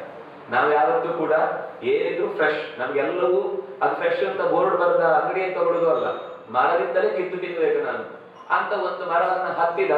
ಅವನ ಭಾರ ತಾಳಲಾರದೆ ಆ ಮರ ಕುಸಿದು ಬಿದ್ರೆ ಮತ್ತೆ ನೆಲಕ್ಕೆ ಬೀಳುವ ಜಾಯಮಾನ ಕಪಿಗಳದ್ದಲ್ಲ, ಮತ್ತೊಂದು ಮರಕ್ಕೆ ಹಾರಿತು. ಆ ಮರ ಹಾಗೆ ಹಾರಿದ ಎಲ್ಲಾ ಮರಗಳು ಉರುಳಿ ಬಿದ್ದವು. ಏನಾಗ್ತಾ ಇದೆ ಅಂತ ವಿಷಯವನ್ನ ತಿಳಿಯುವ ಮುನ್ನವೇ ಕಾಡು ನೆಲಪಾಲಾಗಿತ್ತು. ರಕ್ಕಸಿಯರೆಲ್ಲ ಸಿಟ್ಟಿನಿಂದ ಹುಡುಕೊಂಡು ಕೈಯಲ್ಲಿದ್ದ ಆಯುಧಗಳನ್ನ ಹುಡುಕೊಂಡು ಅವನ ಹಿಂದೆ ಬಂದ್ರೆ ಎಲ್ಲ ಕಡೆಗೂ ಓಡಾಡಿಸಿದ. ಕಾವಲುಗಾರರು ಸೇರಿಕೊಂಡು ಬಿಟ್ರು. ಕೈಯಲ್ಲಿದ್ದ ಆಯುಧಗಳನ್ನು ಅವನ ಹತ್ರ ಎಸೆದ್ರು. ಅವನದನ್ನೆಲ್ಲವನ್ನು ವಾಪಸ್ಸು ಹಿಡಿದು ಅವರನ್ನೇ ಅಲ್ಲೇ ಕೊಚ್ಚಿ ನಾಶ ಮಾಡಿದ್ದಾನೆ. ಸುದ್ದಿ ಬಹಳ ಬೇಗನೆ ರಾವಣನ ಕಿವಿಯನ್ನು ಮುಟ್ಟಿತ್ತು. 20 ಕಿವಿಗಳಿಗೂ ಒಟ್ಟಿಗೆ ಕಾದ ಸೀಸು ಸುರಿದ ಹಾಗೆ ಕಪಿಯೊಂದು ಬಂದು ತಾನು ಬಯಸಿ ಬಹಳ ಇಷ್ಟಪಟ್ಟಿದ್ದ ಅಶೋಕವನವನ್ನ ನುಚ್ಚು ನೂರು ಮಾಡಿದೆ ಅಂತಂದಾಗ ಅವನಿಗೆ ಜೀವವೇ ಬಾಯಿಗೆ ಬಂತು. ಯಾಕೆಂದ್ರೆ ಆ ಅಶೋಕವನ ಅನ್ನುವುದು ಅವನು ಬಯಸಿದ ಅಪರೂಪದ ಗಿಡಗಳನ್ನೆಲ್ಲ ನೆಟ್ಟು ತನ್ನ ಮನಸ್ಸನ್ನ ಒಲಿಸಿಕೊಳ್ಳಿಕ್ಕೋಸ್ಕರ, ತನ್ನ ಕಡೆಗೆ ಹೆಣ್ಣು ಮಕ್ಕಳ ಮನಸ್ಸನ್ನು ಒಲಿಸ್ಲಿಕ್ಕೋಸ್ಕರ ಆ ಪ್ರದೇಶದಲ್ಲಿ ಇರಿಸ್ತಾ ಇದ್ದ ಮೊದಲು. ಯಾಕಂದ್ರೆ ಅದು 24 ತಾಸು 30 ದಿನ 12 ತಿಂಗಳು ಕೂಡ ಅನೇಕ ತರದ ಹೂಗಳನ್ನ ಹಣ್ಣುಗಳನ್ನ ಬಿಡ್ತಾ ಇರುವ ಜಾಗ ಅದು. ಅವನು ಬಯಸಿ ನೆಟ್ಟು ಬೆಳೆಸಿದ ಗಿಡ, ಅದಕ್ಕೆ ಉದ್ಯಾನ ಅಂತ ಹೆಸರು. ಅದು ನಾಶ ಆದ್ರೆ ತಾನು ಇನ್ನೊಂದು ಕಳಿಸಿದವರನ್ನೆಲ್ಲ ಎಲ್ಲಿ ಇರಿಸ್ಬೇಕು ಒಂದದು. ಇನ್ನು ಒಂದು ಕವಿ ಎಲ್ಲ ನನ್ನ ಸೇನೆಯನ್ನ, ಯಾಕೆಂದ್ರೆ ಏನಾಗಿದೆ ಅಂದ್ರೆ ಅಷ್ಟರಲ್ಲೇ ದೊಡ್ಡ ದೊಡ್ಡ ಸೇನಾನಿಗಳು, ಸೇನಾ ನಾಯಕರು, ಮಂತ್ರಿಗಳ ಮಕ್ಕಳು ಎಲ್ಲ ದೊಡ್ಡ ದೊಡ್ಡ ಸಂಖ್ಯೆಯಲ್ಲಿ ನಾಶವಾಗಿ ಬಿಟ್ಟಿದ್ದಾರೆ. ಭಯ ಆಯ್ತು ಅವನಿಗೆ, ಒಂದು ಕಪಿ ಇಷ್ಟೆಲ್ಲ ಮಾಡ್ಲಿಕ್ಕೆ ಸಾಧ್ಯವೋ ಅಂತ. ಕೊನೆಗೆ ಆಜ್ಞೆ ಪಡೆದು ಅಕ್ಷಕುಮಾರ ಬಂದ. ಒಟ್ಟು ಇಡೀ ರಾವಣನ ಸೇನೆಯ 1/3 ಪಾಲನ್ನ ಹನುಮಂತ ನಾಶ ಮಾಡಿದ್ದಾನೆ. ಯೋಚನೆ ಮಾಡಿ, ಏನು ಅಂದ್ರೆ ರಾವಣನ ಸೇನೆಯ ಸಂಖ್ಯೆಯನ್ನು ಹೇಳಬೇಕು ಅಂದ್ರೆ 1 ಅಂತ ಬರೆದ ಮೇಲೆ 70 0 ಹಾಕಿ ಮನೆಯಲ್ಲಿ ಹೋಗಿ ಲೆಕ್ಕ ಹಾಕಿ. ಅಷ್ಟು ದೊಡ್ಡ ಸೇನೆಯಲ್ಲಿ 1/3 ಪಾಲನ್ನು ನಾಶ ಮಾಡಿದ್ದಾನೆ ಹನುಮಂತ. ಎಲ್ಲ ರಕ್ಕಸರ ಗುಂಪು ಅವನ ಅದು ಕೂತು ಯುದ್ಧ ಆ ಭಾಗಗಳನ್ನು ಓದಬೇಕು, ಬಹಳ ಚಂದ. ನಾ ಮಕ್ಕಳಿಗೆ ಯಾವ್ದಾವ್ದು ಅರ್ಥ ಇಲ್ಲದ ಟಾಮ್ ಅಂಡ್ ಜೆರ್ರಿಗಳನ್ನೆಲ್ಲ ತೋರಿಸಿ ಅವುಗಳ ಯುದ್ಧ ಇಮ್ಯಾಜಿನರಿ ಐಯನ್ನು ಕೂಡ ಸಾಯಿಸ್ತೇವೆ ನಾವು. ಅದಕ್ಕಿಂತ ಚಂದದಲ್ಲಿ ಹನುಮಂತನ ಯುದ್ಧವನ್ನ ರಾಮಾಯಣ ವರ್ಣನೆ ಮಾಡುತ್ತೆ. ಅವನಲ್ಲೇ ಆ ಪ್ರಾಸಾದದಲ್ಲಿದ್ದ ದೊಡ್ಡ ಸಲಾಕೆಯನ್ನ ತೆಗೆದುಕೊಂಡು ಕೆಲವರು ಕಿರ್ಚಿದ್ರಂತೆ ಹನುಮಂತನ ಮುಂದೆ ಬಂದು. ಇವನು ಅದಕ್ಕಿಂತ ಜೋರು ಕಿರ್ಚಿದಾಗ ಕಿವಿಯಲ್ಲಿ ನೆತ್ತರು ಕಾರಿ ಅಲ್ಲೇ ಸತ್ತೋದು, ಅವನಂತ ಪೆಟ್ಟು ತಿನ್ಲಿಲ್ಲ. ಹಾಗೆ ಎಲ್ಲರೂ ಪ್ರಾಣ ಬಿಟ್ಟ ನಂತರ ಅಕ್ಷಕುಮಾರ ಬಂದು ತನ್ನ ಅಪೂರ್ವದ ಆಯುಧಗಳನ್ನೆಲ್ಲ ಬಳಸಿ ಕೊಲ್ಲಬೇಕು ಅಂತ ಅಂದುಕೊಂಡ್ರೆ, ಅವನು ಆಕಾಶ ಮಾರ್ಗವಾಗಿ ದೊಡ್ಡ ರಥವನ್ನ ಏರಿ ಬರ್ತಾ ಇದ್ರೆ ಇವನು ಅದಕ್ಕಿಂತ ಎತ್ತರಕ್ಕೆ ಬೆಳೆದು ಅವನನ್ನ ಹಿಡಿದು ನೆಲಕ್ಕೆ ಮೊದಲ ಯುದ್ಧಕ್ಕೆ ಒಂದು ಈಡುಗಾಯಿ ಹೊಡಿಬೇಕಲ್ವ, ಹಾಗೆ ನೆಲಕ್ಕೆ ಬಂಡೆಗೆ ಅವನ ತಲೆಯನ್ನು ಒಡೆದು ಸುದ್ದಿ ಹೋಯ್ತು. ಮೇಘನಾದ ಬಂದ ಅಪ್ಪನ ಹತ್ರ ಅಂದ, ಯೋಚನೆ ಮಾಡ್ಬೇಡಪ್ಪ, ನಾನು ಹೋಗ್ತೇನೆ, ಬೇಗ ಮುಗಿಸ್ಬಿಡಪ್ಪ, ಇದು ಯಾಕೋ ಲೇಟ್ ಮಾಡಿದಷ್ಟು ನಮಗೆ ಮತ್ತಷ್ಟು ಹೊತ್ತಿ ಉರಿಯುವ ಸಮಸ್ಯೆ ಉಂಟಾಗುತ್ತೆ ಅಂತ. ಸರಿ ಅಂತ ಅವನು ಬಂದ. ಅಸ್ತ್ರವನ್ನ ಪ್ರಯೋಗ ಮಾಡುವಾಗ ಬ್ರಹ್ಮಾಸ್ತ್ರವನ್ನ ಪ್ರಯೋಗ ಮಾಡಿದ. ಈ ಹಿಂದೆಯೂ ಚತುರ್ಮುಖನ ವರಬಲದಿಂದ ಮತ್ತರಾಗಿದ್ದವರನ್ನ ಕೊಂದವನು ಮಯಾವರ ವಿಲಂಘಿತ ಅನೇಕಶ ಸ್ವಯಂಭುವ. ಆದ್ರೆ ಈಗ ಮಾನನೀಯ ಏವ, ಅವನು ಖಂಡಿತ ಈಗ ಮಾನನೀಯ ಏವ, ಅವನನ್ನು ಈಗ ಗೌರವಿಸಬೇಕು ನಾನು, ಅಸ್ತ್ರಕ್ಕೇನು ನನಗೆ ವಿರೋಧವನ್ನು ವ್ಯಕ್ತಪಡಿಸುವ ಅವಶ್ಯಕತೆ ಇಲ್ಲ ಅಂತ ಭಾವಿಸಿ ಕಟ್ಟು ಬಿದ್ದ. ಖುಷಿಯಾಗೋಯ್ತು ಇಂದ್ರಜಿತ್ತಿಗೆ. ನನ್ನ ಈ ಅಸ್ತ್ರವನ್ನ ಎದುರಿಸಲಿಕ್ಕಾಗದೆ ಈ ಕಪಿಯನ್ನು ಹಿಡಿದು ಬಿಟ್ಟಿದ್ದೇನೆ, ಎಂಥ ದೊಡ್ಡ ಸಾಹಸ ಅಂತ ಕರ್ಕೊಂಡು ಬರ್ಬೇಕಾದ್ರೆ ಏನ್ ಮಾಡಿದ್ರು ಅಂದ್ರೆ, ಉಳಿದ ಈ ರಾಕ್ಷಸರಿಗೆಲ್ಲ ಅವನು ತನಗೆ ಮಾಡಿದ, ಯಾಕೆಂದ್ರೆ ಹೆಚ್ಚಿನವರು ಅರೆಬರೆ ಆಗ್ಬಿಟ್ಟಿದ್ದಾರೆ. ಕೆಲವರು ಕೈ, ಕೆಲವರು ಕಾಲು, ಕೆಲವರು ಕಿವಿ, ಕೆಲವರು ಕಣ್ಣು, ಕೆಲವರು ತಲೆ ಎಲ್ಲ ಪೆಟ್ಟಾಗಿ ಎಲ್ಲ ಮೊದಲೇ ವಿಕಾರ, ಆ ವಿಕಾರದ ಪರಮಾಕಾರಕ್ಕೂ ಹೋಗ್ಬಿಟ್ಟಿದ್ದಾರೆ, ಪರಾಕಾಷ್ಠೆಯನ್ನು ತಲುಪಿಬಿಟ್ಟಿದ್ದಾರೆ. ಅಂತ ಸ್ಥಿತಿಯ ಕೋಪವನ್ನೆಲ್ಲ ತೀರಿಸಿಕೊಳ್ಬೇಕು ಅಂತ ಎಲ್ಲರೂ ತಮ್ಮ ತಮ್ಮ ಕೈಯಲ್ಲಿದ್ದ ಬಟ್ಟೆ, ಬರೆ, ಹಗ್ಗಗಳನ್ನೆಲ್ಲ ತಂದವನಿಗೆ ಸುತ್ತಿದ್ದಾರೆ. ಬ್ರಹ್ಮಾಸ್ತ್ರಕ್ಕೆ ಅವಮಾನ ಆಯ್ತು. ನಾನು ಇಷ್ಟು ಗಟ್ಟಿಯಾಗಿ ಕಟ್ಟಿ ಹಾಕಿದ ಮೇಲೆ ಇವ್ರು ಯಾವುದೋ ಸಣ್ಣ ಪುಟ್ಟ ಸೆಣಬು ನೂಲುಗಳಿಂದ ಈ ಕಪಿಯನ್ನು ಕಟ್ಟಿದ್ದಾರಲ್ಲ ಅಂತ ಮರೆತು, ಅಂದ್ರೆ ಈ ಇದರ ಮೇಲೆ ಕೋಪಗೊಂಡು ಅದು ಹೊರಟೋಯ್ತು. ಹನುಮಂತ ಆಗ ಸುಮ್ಮನೆ ಒಮ್ಮೆ ಎದೆ ಉಬ್ಬಿಸಿದ ಅಂದ್ರೆ ಎಲ್ಲ ಉದುರು ಹೋಗ್ತಿತ್ತು. ಆದ್ರೆ ಬೇಡ, ಒಮ್ಮೆ ರಾವಣನನ್ನ ಭೇಟಿಯಾಗಬೇಕು, ರಾವಣನಿಗೆ ಕೆಲವು ಬುದ್ಧಿ ಮಾತುಗಳನ್ನು ಹೇಳಬೇಕು, ನಾನು ಏನೇನಿದೆ ಅನ್ನೋದನ್ನ ಅರಮನೆಯ ಒಳಗಣ ಸುದ್ದಿಯನ್ನು ತಾನು ಅರಿಯಬೇಕು ಅನ್ನುವ ಕಾರಣಕ್ಕಾಗಿ ಸುಮ್ಮನಾಗಿ ಕಟ್ಟು ಬಿದ್ದವನಂತೆ ಹೋಗಿ ನಿಂತ. ಅವನು ಬಹಳ ಆಕ್ರೋಶದ ಮಾತುಗಳನ್ನಾಡುತ್ತಾನೆ. ಯಾರು ನೀನು? ಎಲ್ಲಿಂದ ಬಂದಿ? ಯಾಕೆ ಬಂದಿ? ನಮ್ಮ ಹತ್ರ ಏನಾದ್ರೂ ಇಷ್ಟು ಸಾಹಸ ಮಾಡಿದ ಕರ್ಮ ಏನಾದ್ರೂ ಇದ್ರೆ ನಾನು ಯಾರು ಗೊತ್ತಿಲ್ವಾ ಅಂತ ಶುರು ಮಾಡ್ತಿದ್ವಿ. ದಾಸೋಹಂ ಕೋಸಲೇಂದ್ರಸ್ಯ, ಅವನು ಹೇಳಿಕೊಳ್ಳುವ ಮಾತು, ನಾನು ಕೋಸಲೇಂದ್ರನಾದಂತಹ ರಾಮಚಂದ್ರನ ದಾಸ, ದೂತನಾಗಿದ್ದೇನೆ, ದಾಸನಾಗಿದ್ದೇನೆ ಅಂತ. ಅವನಿಗೆ ಅಡಿ ಬರಹದ ಗೆರೆಯೇ ತಾನು ದೂತ ಅಂತ ಹೇಳಿಕೊಳ್ಳುವುದರಲ್ಲೇ ಖುಷಿ. ಶ್ರೀರಾಮದೂತಂ ಶಿರಸಾ ನಮಾಮಿ. ಬೇರೆ ಮಾರುತಿ, ಆಂಜನೇಯ ಅಂತ ಈ ಎಲ್ಲ ಶಬ್ದಗಳಿಗಿಂತ ಬಹಳ ಪ್ರಿಯವಾದ ನಾಮ ಹನುಮಂತನಿಗೆ ರಾಮದೂತ ಅಂತ. ಯಾಕಂದ್ರೆ ದೇವರನ್ನ ನೆನೆದು ನನ್ನನ್ನ ನೆನಪಿಸಿಕೊಳ್ತಾರಲ್ವಾ, ಅದು ಅವನಿಗೆ ಹೆಚ್ಚು ಇಷ್ಟವಾಗುವಂಥದ್ದು, ಅವನಿಗೆ ಹೆಚ್ಚು ಫಲವನ್ನು ನೀಡುವಂಥದ್ದು ಅಂತ ಮಾತುಗಳು ಬರ್ತಾರೆ. ಅವನು ಇಷ್ಟು ಪರಿಚಯ ಮಾಡಿಕೊಟ್ಟು, ನೀನು ನಾನು ಇಲ್ಲಿಗೆ ಬಂದದ್ದು ನಿನ್ನ ಹತ್ರ ಚೆನ್ನಾಗಿ ಮಾತಾಡ್ಕೊಂಡು ಒಂದಿಷ್ಟು ನಮ್ಗೆ ನಿಮ್ಗೇನು ಗಲಾಟೆ ಎಲ್ಲ ಅವರ ಸಮಸ್ಯೆ, ನನ್ನನ್ನು ಬಿಡು ಅಂತ ಹೇಳಲಿಕ್ಕೋಸ್ಕರ ನಾನು ನಿನ್ನ ಹತ್ರ ಬಂದದ್ದಲ್ಲ. ನೀನು ಈ ಕ್ಷಣದಲ್ಲಿ ಸೀತೆಯನ್ನು ಬಿಟ್ಟು ಕೊಡದೇ ಇದ್ರೆ ಸಪುತ್ರ ಮಿತ್ರ ಬಾಂಧವೋ ವಿನಾಶ ಮಾಶು ಯಾಸ್ಯಸಿ. ನೀನು ಒಂದು ವೇಳೆ ನೀನು ಮಾಡಿದ ಒಬ್ಬನ ತಪ್ಪಿಗೆ ನಿನ್ನ ಹೆಂಡತಿ, ಮಕ್ಕಳು, ಬಂಧುಗಳು, ಮಿತ್ರರು, ಬಾಂಧವರು ಎಲ್ಲರೂ ಕೂಡ ಅನಾಥರಾಗ್ತಾರೆ, ಎಲ್ಲರೂ ಕೂಡ ದಿಕ್ಕು ಕೆಡುವವರಾಗ್ತಾರೆ, ಬದುಕು ಹಾಳಾಗುತ್ತೆ, ಎಚ್ಚರ ಇರಲಿ. ಯಾಕೆಂದ್ರೆ ಚತುರ್ಮುಖಾದಿ ದೇವತೆಗಳೇ ಅವನ ಬಾಣದ ಮುಂದೆ ಯಾವ ಲೆಕ್ಕವೂ ಅಲ್ಲ, ನೀನ್ ಯಾವ ತಪ್ಪಲು ಅಂತ ಇಷ್ಟು ಎಚ್ಚರಿಕೆ ಕೊಟ್ಟಾಗ ಅವನು ಸಿಟ್ಟಿನಿಂದ ಕೊಂದು ಬಿಡಿ ಇದನ್ನ ಅಂತಾನೆ.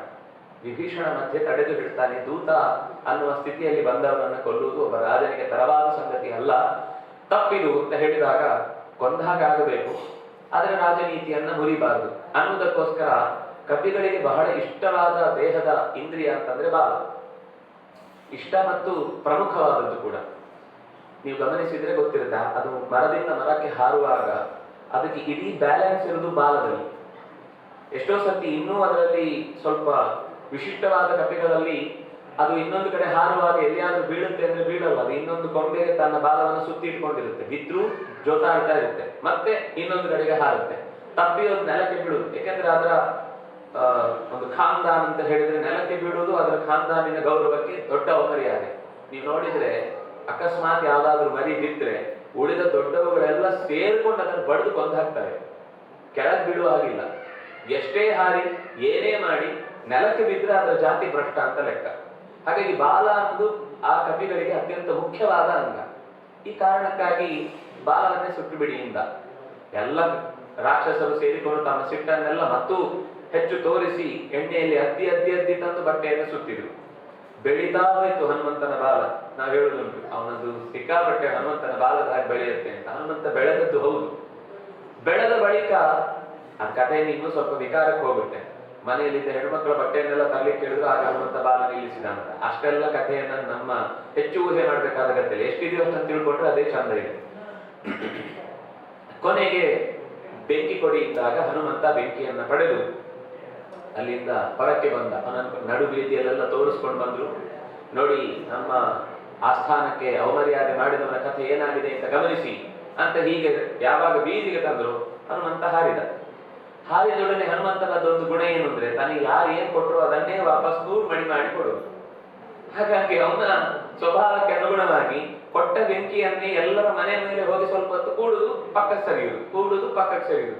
2 ಜಾಗ ಉಳಿಸಿದ್ದ. ಒಂದು ವಿಭೀಷಣನ ಮನೆ, ಇನ್ನೊಂದು ಅವಳು ಕುಳಿತಿದ್ದಂತ ಅಶೋಕದ ಮರ, ಆ ಶಿಂಶಪ ಅನ್ನುವ ವೃಕ್ಷದ ಪರಿಸರವನ್ನು ಬಿಟ್ಟಿದ್ದ. ಉಳಿದ ಎಲ್ಲ ಪ್ರದೇಶಕ್ಕೂ ಹೋಗಿ ಸುಂದರೇ ಸುಂದರಿ ಲಂಕಾ, ಸುಂದರೇ ಸುಂದರಿ ಸೀತಾ, ಸುಂದರೇ ಕಿನ್ನ ಸುಂದರಂ ಅಂತ ಒಂದು ಮಾತು ಹೇಳುವಾಗ ಲಂಕೆಯ ಬಗೆಗೆ ಸುಂದರಕಾಂಡ ಬಹಳ ಚೆನ್ನಾಗಿ ಹೇಳುತ್ತೆ. ಸುಂದರಕಾಂಡ ಅಂತ ಹೆಸರು ಬರ್ಲಿಕ್ಕೆ ಕಾರಣ ಸೌಂದರ್ಯಯುಕ್ತವಾದಂತಹ ಲಂಕೆಯು ಒಂದು ಹೌದು. ಎಲ್ಲ ಹಸಿರು ಮತ್ತು ಚಿನ್ನದ ಬಣ್ಣದಿಂದ ತುಂಬ್ತಾ ಇದ್ದ, ಬಗೆ ಬಗೆಯ ಸೌಂದರ್ಯದಿಂದ ಕೂಡಿದ್ದ ಆ ಲಂಕೆ ಒಂದೇ ಬಣ್ಣ ತಿರುಗಿತ್ತು. ಎಲ್ಲ ಬಣ್ಣ ಮಸಿ ನುಂಗಿತ್ತು ಅಂದ್ರೆ ಇದು. ಎಲ್ಲಾ ಬಣ್ಣಗಳನ್ನು ಹನುಮಂತನ ಒಂದು ಓಡಾಟದಿಂದಾಗಿ ಕಪ್ಪಾಗಿ ಹೋಯಿತು. ಅದು ಅವನ ಮುಖಕ್ಕೆ ಮಸಿ ಬಳಿದ ಹಾಗಿತ್ತು. ಆದ್ರೆ ಪರಿಸ್ಥಿತಿ ಅನ್ನೋದು ಕೈ ಮೀರಿ ಹೋಗಿದ್ದು. ಹೊರಡುವ ಮುನ್ನ ಸೀತೆಯನ್ನ ಭೇಟಿಯಾಗಿ ಸಮಾಧಾನ ಮಾಡ್ತಾನೆ. ನೀನು ಬಂದೆಯಪ್ಪ, ಉಳಿದವರು ಹೇಗೆ ಬರ್ತಾರೆ? ಆಗ ಹನುಮಂತನ ಮಾತು ನಮಗೆ ನೆನಪಿರಬೇಕು. ಇಷ್ಟೆಲ್ಲ ಸಮರ್ಥನಾಗಿ ಕಾರ್ಯವನ್ನು ನಿರ್ವಹಿಸಿದವ ರಾವಣನ ಮುಂದೆ ಹೇಳುವಾಗಲೂ ತಾನು ದೂತ ಅಂದುಕೊಂಡ, ಸೀತೆ ಹತ್ರ ಹೇಳುವಾಗಲೂ ಹೇಳ್ತೇನೆ, ಮತ್ತಃ ಪ್ರತ್ಯವರ ಕಶ್ಚಿತ ರಾಸಿ ಸುಗ್ರೀವ ಸನ್ನಿಧವು. ಸುಗ್ರೀವನ ಸನ್ನಿಧಿಯಲ್ಲಿ ಕೊನೆಯ ಕಪಿ ನಾನೇ ಬಂದಿದ್ದೇನೆ ಎಂದೇಲೆ, ಇನ್ನು ಉಳಿದ ಕಪಿಗಳು ಬರಲಾರರೆ. ಅದರಿಂದಾಗಿ ನೀನು ಹೆದರಬೇಡ ತಾಯಿ, ರಾಮಚಂದ್ರ ಖಂಡಿತ ಬರ್ತಾನೆ, ಬಂದು ಈ ರಕ್ಕಸನ ಪಡೆಯನ್ನು ಎದುರಿಸ್ತಾನೆ, ನಿನ್ನನ್ನು ಕರೆದೊಯ್ತಾನೆ, ಇದರಲ್ಲಿ ವಿಶ್ವಾಸ ಇರು. 2 ತಿಂಗಳ ಅವಕಾಶ ಇರುವುದು, ಅಷ್ಟರಲ್ಲಿ ನೀನು ರಾಮಚಂದ್ರನನ್ನು ಕರೆತರಬೇಕು ಅಂತ ಹೇಳಿ ಬೀಳ್ಕೊಡ್ತಾಳೆ. ಹನುಮಂತ ಬಾಲವನ್ನ ಅಷ್ಟರಲ್ಲೇ ಅದ್ದಿ ಆಕಾಶವನ್ನ ನೆಗೆದು ಮತ್ತೆ ಜಾಂಬವಂತಾದಿಗಳು ಇರುವ ಜಾಗಕ್ಕೆ ಬಂದು ಸೇರ್ತಾನೆ.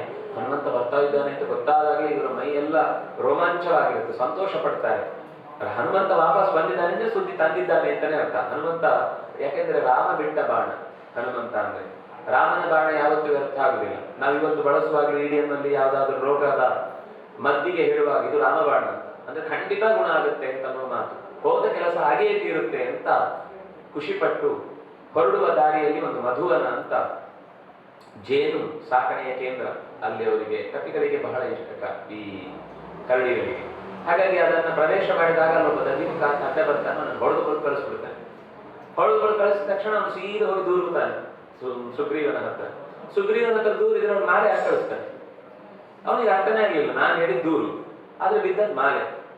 ಸುಗ್ರೀವ ಎಷ್ಟು ಚಾಣಾಕ್ಷ ಅಂದ್ರೆ ಈ ಕಪಿಗಳು ವಾಪಸ್ ಬರುವಾಗ ದಧಿವನವನ್ನು ಹೊಕ್ಕು ಎಂಜಾಯ್ ಮಾಡ್ತಿದ್ದಾರೆ ಅಂದ್ರೆ ಸೀತೆಯನ್ನ ಅವರು ಕಂಡಿದ್ದಾರೆ ಅಂತಾನೆ ಅರ್ಥ. ಇಲ್ಲ ಅಂದ್ರೆ ಅವರು ಖಂಡಿತ ನನ್ನ ಚಂಡ ಶಾಸನವನ್ನು ಮೀರುವವರು ಅಲ್ವೇ ಅಲ್ಲ. ಅವ್ರು ಏನೋ ತಪ್ಪು ಮಾಡ್ತಿದ್ದಾರೆ ಅಂದ್ರೆ ನಾವು ತಪ್ಪು ಎಷ್ಟೇ ಮಾಡಿದ್ರು ನಮ್ಮನ್ನು ಕ್ಷಮಿಸಬೇಕು ಅನ್ನುವ ದೊಡ್ಡ ಸುದ್ದಿಯನ್ನು ಅವರು ಹೊತ್ತಿದ್ದಾರೆ ಅಂತ ಅರ್ಥ. ಸರಿ, ಬಂದಾಗ ಆ ಸುದ್ದಿ ಮುಟ್ಟಿತು. ಸೀತೆಯ ಕೈಯಿಂದ ಚೂಡಾಮಣಿಯ ಸೊತ್ತನ್ನ ರಾಮಚಂದ್ರನಿಗೆ ಒಪ್ಪಿಸಿದ್ದಾನೆ. ಆಮೇಲೆ ಸೀತೆಯನ್ನೇ ನೋಡಿದ್ದು ಅನ್ನೋದಕ್ಕೆ ಖಾತ್ರಿಯಾದ ಸಂಗತಿ ಏನು ಅಂದಾಗ ಸೀತೆ ಹೇಳಿದ ಕಾಕಾಸುರನ ಒಂದು ಕಥೆಯನ್ನು ಕೂಡ ಅಲ್ಲಿ ರಾಮಚಂದ್ರನಿಗೆ ಹೇಳ್ತಾನೆ. ಆಗ ಆ ಪರಿಸ್ಥಿತಿ ತಿಳಿಯಾಗುತ್ತೆ. ಕೂಡಲೇ ಸೇನೆ ಸಿದ್ಧವಾಗುತ್ತೆ. ಎಲ್ಲ ದಿಕ್ಕುಗಳಿಂದ ಬಂದು ಸೇರಿದ ಸೇನೆ ಒಂದೇ ದಿಕ್ಕಿನತ್ತ ನುಗ್ಗತ್ತೆ. ಸಮುದ್ರದ ತೀರಕ್ಕೆ ಬಂದು 3 ದಿನಗಳ ಕಾಲ ರಾಮಚಂದ್ರ ಕಡಲ ತಡಿಯಲ್ಲೇ ಕಾಯ್ತಾನೆ. ಆ ಸಮುದ್ರ ರಾಜ ತನಗೆ ಒಪ್ಪಿಗೆ ಕೊಡ್ಲಿ ಅನ್ನೋದಕ್ಕೋಸ್ಕರ ಕೂಡಲೇ ಹಾಗೆ ಹೋಗಬಹುದಿತ್ತು, ಕೇಳುವ ಅವಶ್ಯಕತೆ ಇರಲಿಲ್ಲ. ಆದ್ರೂ ಒಂದು ಜವಾಬ್ದಾರಿ ಇರ್ತಿದೆ ಲೋಕದಲ್ಲಿ. ಯಾರೇ ಎಷ್ಟೇ ಅಧಿಕಾರ ಇದ್ರು, ಯಾರಿಗೊಮ್ಮೆ ಅಧಿಕಾರ ವಹಿಸಿರ್ತೇವೋ ಅವ್ರ ಹತ್ರ ಅದರ ಪರ್ಮಿಷನ್ ತಗೊಳ್ಬೇಕು. ಯಾಕೆಂದ್ರೆ ಅವ್ರಿಗೆ ಗೊತ್ತಿರ್ಬೇಕು ನಾಳೆ ಯಾರು ತಗೊಂಡೋದ್ರು, ಯಾರು ಬಂದ್ರು, ಏನಾದ್ರು ಅಂತ ಗೊತ್ತಿಲ್ಲದ ಅದು ಒಂದು ಸಂತೆಯ ನಡುವಿನ ಕಾರ್ಯ ಆಗಬಾರದು ಅನ್ನುವ ಕಾರಣಕ್ಕೋಸ್ಕರ ಕಾದ್ರೆ ವರುಣ ಬರಲೇ ಇಲ್ಲ. ಒಂದೇ ಕ್ಷಣದಲ್ಲಿ ಇದನ್ನ ಸುಟ್ಟು ಬಿಡುತ್ತೇನೆ ಅಂತ ಕಡೆಗಣ್ಣಿನಿಂದ ಸಿಟ್ಟಿನ ಜೊತೆಗೆ ಬಾಣವನ್ನು ಹೂಡಿದಾಗ ಓಡೋಡಿ ಬಂದ. ತಲೆಯ ಮೇಲೆ ಒಂದು ದೊಡ್ಡ ಹರಿವಾಣವನ್ನು ಹಿಡ್ಕೊಂಡು ಓಡಿ ಬಂದ. ಆದ್ರೆ ರಾಮಚಂದ್ರ ತೊಟ್ಟ ಬಾಣವನ್ನ ಮತ್ತೆ ಮರಳಿ ವಾಪಸ್ಸು ಹಾಗೆ ಹಿಂದಕ್ಕಿಡುವ ಕ್ರಮ ಇಲ್ಲ, ಬಿಡಬೇಕಾದ ಅನಿವಾರ್ಯತೆ ಇತ್ತು. ಎಷ್ಟಾಯ್ತು ಅಂದ್ರೆ ಸಿಟ್ಟಿನ ಕೊನೆಗೆ ಇಡೀ ಸಮುದ್ರವೇ ಕ್ಷಣ ಮಾತ್ರದಲ್ಲಿ ಬತ್ತಿ ಹೋಯಿತು. ಬತ್ತಿ ಹೋದ್ರೆ ನಾವು ಇಲ್ಲೆಲ್ಲ ನೋಡುವ ರೀತಿಯಲ್ಲಿ ಮೈದಾನ, ತಪ್ಪಲು, ಬೆಟ್ಟ, ಆಚೆ ಈಚೆ, ಕಣಿವೆ ಇತ್ಯಾದಿ ಇದೆಯೋ ಸಮುದ್ರದ ಮಧ್ಯದಲ್ಲೂ ಹಾಗೇ ಇದೆ. ನಾವು ಅಂದುಕೊಳ್ಳೋದು ನಾವು ಮಾತ್ರ ಇಲ್ಲಿ ನೋಡುವ ಸಂಗತಿಯೇ ಜಗತ್ತಿನಲ್ಲಿ ಅತ್ಯಂತ ಹೆಚ್ಚು ಜೀವಜಾತಗಳಿರುವುದು ಅಂತ. ಆದ್ರೆ ಇದಕ್ಕಿಂತ ಹೆಚ್ಚು ಜೀವಜಾತ ಇರುವಂತಹದ್ದು 71% ಇರುವ ನೀರಿನಲ್ಲೇ. ನಮ್ಗದು ಗೊತ್ತಿಲ್ಲ. ಎಲ್ಲ ಜೀವಜಾತಗಳೆಲ್ಲ ಬದುಕದೆ ಸಾಯ್ತಾವೆ ಅನ್ನುವ ಸ್ಥಿತಿ ಬಂದಾಗ ತನ್ನ ಕೋಪವನ್ನು ತಗ್ಗಿಸಿ ಮತ್ತೆ ನೀರನ್ನು ತುಂಬಿದ್ದಾನೆ. ಆದ್ರೆ ಬಿಟ್ಟ ಬಾಣವನ್ನು ಮಾತ್ರ ಅಡಗುದಾಣಗಳಾಗಿ ರಕ್ಕಸರ ಏನೆಲ್ಲ ಸ್ಥಾನಗಳಿತ್ತೋ ಅದೆಲ್ಲವನ್ನು ಸುಟ್ಟು ಭಸ್ಮ ಮಾಡಿದ್ದಾನೆ. ಸಮುದ್ರ ರಾಜ ನೀಲನ ನೇತೃತ್ವದಲ್ಲಿ ಇಡೀ ಸೇತುವೆಯನ್ನು ಕಟ್ಟುವುದಕ್ಕೆ ಬೇಕಾದ ಒಪ್ಪಿಗೆಯನ್ನು ಸೂಚಿಸಿದ್ದಾನೆ. ಸೇತುವೆ ಸಿದ್ಧವಾಯಿತು, ಹೊರಟಿದ್ದಾರೆ. ಹೊರಟು 4 ದಿಕ್ಕುಗಳಲ್ಲೂ ಬೇಕಾದಷ್ಟು ಸೇನೆಯನ್ನ ಅವನು ಆಚೆಯಿಂದ ಸಿದ್ಧಪಡಿಸಿದ್ದಾನೆ. ಹನುಮಂತನ ಸಂಗತಿ ನಮ್ಗೆ ಅರ್ಥ ಆಗುವುದು ಇಲ್ಲಿ 2 ವಿಷಯದಲ್ಲಿ. ಈ ಸೇತುವೆಯನ್ನು ಕಟ್ಟಿ ಆಚೆಗೆ ಹೋಗುವ ಮುನ್ನ ಒಂದು ಪ್ರಸಂಗ ವಿಭೀಷಣ ಬರ್ತಾನಲ್ಲಿ. ಯಾಕೆಂದ್ರೆ ವಿಭೀಷಣ ಕೊನೆಯದಾಗಿ ಮತ್ತೆ ಹೇಳ್ತಾನೆ, ನೀನ್ ಮಾಡ್ತಾ ಇರುವ ಕೆಲಸ ಸರಿ ಇಲ್ಲ, ಸೀತೆಯನ್ನು ಮರಳಿ ಒಪ್ಪಿಸು, ಇದು ತಪ್ಪು ಅಂತ. ನೀನ್ ನನಗೆ ಬುದ್ಧಿವಾದ ಹೇಳ್ತೀಯ, ನನ್ನ ಪರವಾಗಿ ಯೋಚಿಸಬೇಕಾದವನು ಅಂತ ಅವನನ್ನ ಬಹಿಷ್ಕಾರ ಹಾಕ್ತಾನೆ. ನೀನು ಬಹಿಷ್ಕಾರ ಹಾಕಿದ್ರು ಹಾಕದೇ ಇದ್ರು ನಾನು ಈಗಲೇ ನಿನ್ನ ಈ ಅಧರ್ಮದ ಕಾರ್ಯಕ್ಕೆ ನನ್ನ ಬೆಂಬಲ ಯಾವತ್ತಿಗೂ ಇಲ್ಲ ಅಂತ ಹೊರಟು ಬರ್ತಾನೆ. ಎಲ್ಲ ಕಪಿಗಳ ಕಣ್ಣು ಕೆಂಪಾಗ್ಬಿಟ್ಟಿದೆ ಈ ವಿಭೀಷಣ ಬಂದ ತಕ್ಷಣ. ಅದು ಹಾಗೆ ಅಲ್ವಾ, ಜಾತಿ ಜಾತಿ ಜಾತಿ ಜಾತಿ ವೈರಿ ನೀರಿ ಪಾತಿ ವೈರಿ ಅಂತ. ತಕ್ಷಣವೇ ಎಲ್ಲ ಕೋಪ ಮಾಡಿ ಅವನನ್ನ ಈಗಲೇ ಅಟ್ಟಿ ಬಿಡು ಅಂತ ರಾಮನ ಹತ್ರ ಬಂದು ನಿಲ್ತಾರೆ. ರಾಮಚಂದ್ರ ಯಾರ ಮಾತು ಕೇಳಿ ವಿಭೀಷಣ ಬಂದ ತಕ್ಷಣವೇ ಹನುಮಂತನ ಮುಖ ನೋಡಿದ. ಹನುಮಂತನ ಕೇಳಿದ, ನೀನೇನ್ ಹೇಳ್ತೀಯಪ್ಪ, ನಿನ್ನ ಮಾತು ಮುಖ್ಯ. ಹನುಮಂತ ಹೇಳ್ತಾನೆ, ಅಕಸ್ಮಾತ್ ಇದೇ ಕೋಪವನ್ನ ನೀನು ಸುಗ್ರೀವನ ವಿಷಯದಲ್ಲೂ ತೋರಿಸಿದ್ದಿದ್ರೆ ಅಣ್ಣ ತಮ್ಮಂದರ ನಡುವೆ ನಡೆದ ಸಂಗತಿ ನಿನಗೆ ಅಗತ್ಯ ಇರಲಿಲ್ಲ. ನೀನು ಹಾಗೆ ಮಾಡಿದ್ರೆ ಇವತ್ತು ಸುಗ್ರೀವನಿಗೆ ಅವನ ಹೆಂಡತಿ ರುಮೆಯೂ ಸಿಗ್ತಿರ್ಲಿಲ್ಲ, ಇವತ್ತು ಈ ಸ್ಥಾನದಲ್ಲಿ ಕೆಲಸವೂ ಮಾಡ್ಲಿಕ್ಕೆ ಅವನಿಗೆ ಅವಕಾಶ ಬರ್ತಿರ್ಲಿಲ್ಲ. ಅದರಿಂದಾಗಿ ವಿಭೀಷಣನನ್ನ ಪರಿಗಣಿಸುವುದೇ ಉತ್ತಮವಾದ ಕರ್ತವ್ಯ ಅಂತ ನಾನು ಭಾವಿಸ್ತೇನೆ. ಯಾಕೆಂದ್ರೆ ಒಂದು ಅಭಯಂತೆ ಪ್ರದಾಸ್ಯಾಮಿ, ರಾಮಚಂದ್ರನ ಒಂದು ಗುಣ ಏನು ಅಂದ್ರೆ ಯಾರು ತನ್ನ ಹತ್ರ ಶರಣಾಗತನಾಗಿ ಬಂದಿದ್ದಾನೋ ಅವನಿಗೆ ಅಭಯ ಪ್ರದಾನಾಗ್ತೇನೆ ಅಂತ ಅನ್ನೋದು ಮಾತು. ಒಂದು ನಿನ್ನ ಮಾತು. ಎರಡನೇದ್ದು, ಈ ವಿಭೀಷಣ ಏನು ಅಂತ ನೋಡಿ ಬಂದಿದ್ದಾನೆ. ವಿಭೀಷಣನ ಮನೆಯ ಪರಿಸರದಲ್ಲಿ ಹೊಕ್ಕು ಬಂದಿದ್ದಾನೆ. ಇವನು ಯಾವತ್ತು ನಿನಗೆ ವಿರುದ್ಧ ಅಲ್ಲ, ಧರ್ಮದಿಂದ ಚ್ಯುತ ಅಲ್ಲ, ನಿನಗೆ ಖಂಡಿತವಾಗಿಯೂ ಶ್ರೇಯಸ್ಸಿಗೆ ಕಾರಣನಾಗ್ತಾನೆ ಅಂತ ಹೇಳಿದಾಗ ಎಲ್ಲ ಕಪಿಗಳು ಸುಮ್ಮನಾಗ್ತಾರೆ. ನಾವು ಮೆಜಾರಿಟಿ ದೊಡ್ಡದು ಅಂತ ಭಾವಿಸಿದ್ರೆ ಎಷ್ಟು ಸಲ ಹೇಗೆ ದೊಡ್ಡ ಅನರ್ಥ ಆಗುತ್ತೆ ಅಂತ ಅನ್ನೋದಕ್ಕೆ ಒಂದು ಒಳ್ಳೆಯ ಉದಾಹರಣೆ. ತಿಳಿದವರ ಮಾತಿಗೆ ಬೆಲೆ ಕೊಡಬೇಕು ಹೊರತು ತುಂಬಾ ಜನ ಹೇಳಿದ ಮಾತಿಗೆ ಬೆಲೆ ಕೊಡುವುದರಲ್ಲಿ ಯಶಸ್ಸು ಅಲ್ಲ, ಅದು ಧರ್ಮವೂ ಆಗ್ಲಿಕ್ಕಿಲ್ಲ. ಅದರಿಂದಾಗಿ ಒಂದೇ ಒಂದು ಓಟ್ ಇದ್ದಿದ್ದು, ಉಳಿದದ್ದು ಎಲ್ಲ ಓಟ್ ಇದ್ದದ್ದು ವಿಭೀಷಣ ಇಲ್ಲಿ ಒಡೆಯನಾಗ ಇವನು ನಮ್ಮ ಪಕ್ಷದಲ್ಲಿ ಸೇರಬಾರದು ಅಂತ. ಆದ್ರೆ ಈ ಪಕ್ಷಾಂತರ ಅಂತ ಅನ್ನೋದು ಪಕ್ಷಾಂತರ ಅಲ್ಲ, ಇದು ತಪ್ಪು ಸರಿ ಅನ್ನೋ ಎರಡೇ ವಿಷಯದಲ್ಲಿ ಸರಿಯನ್ನು ಆಯ್ಕೆ ಮಾಡಿದ್ದು.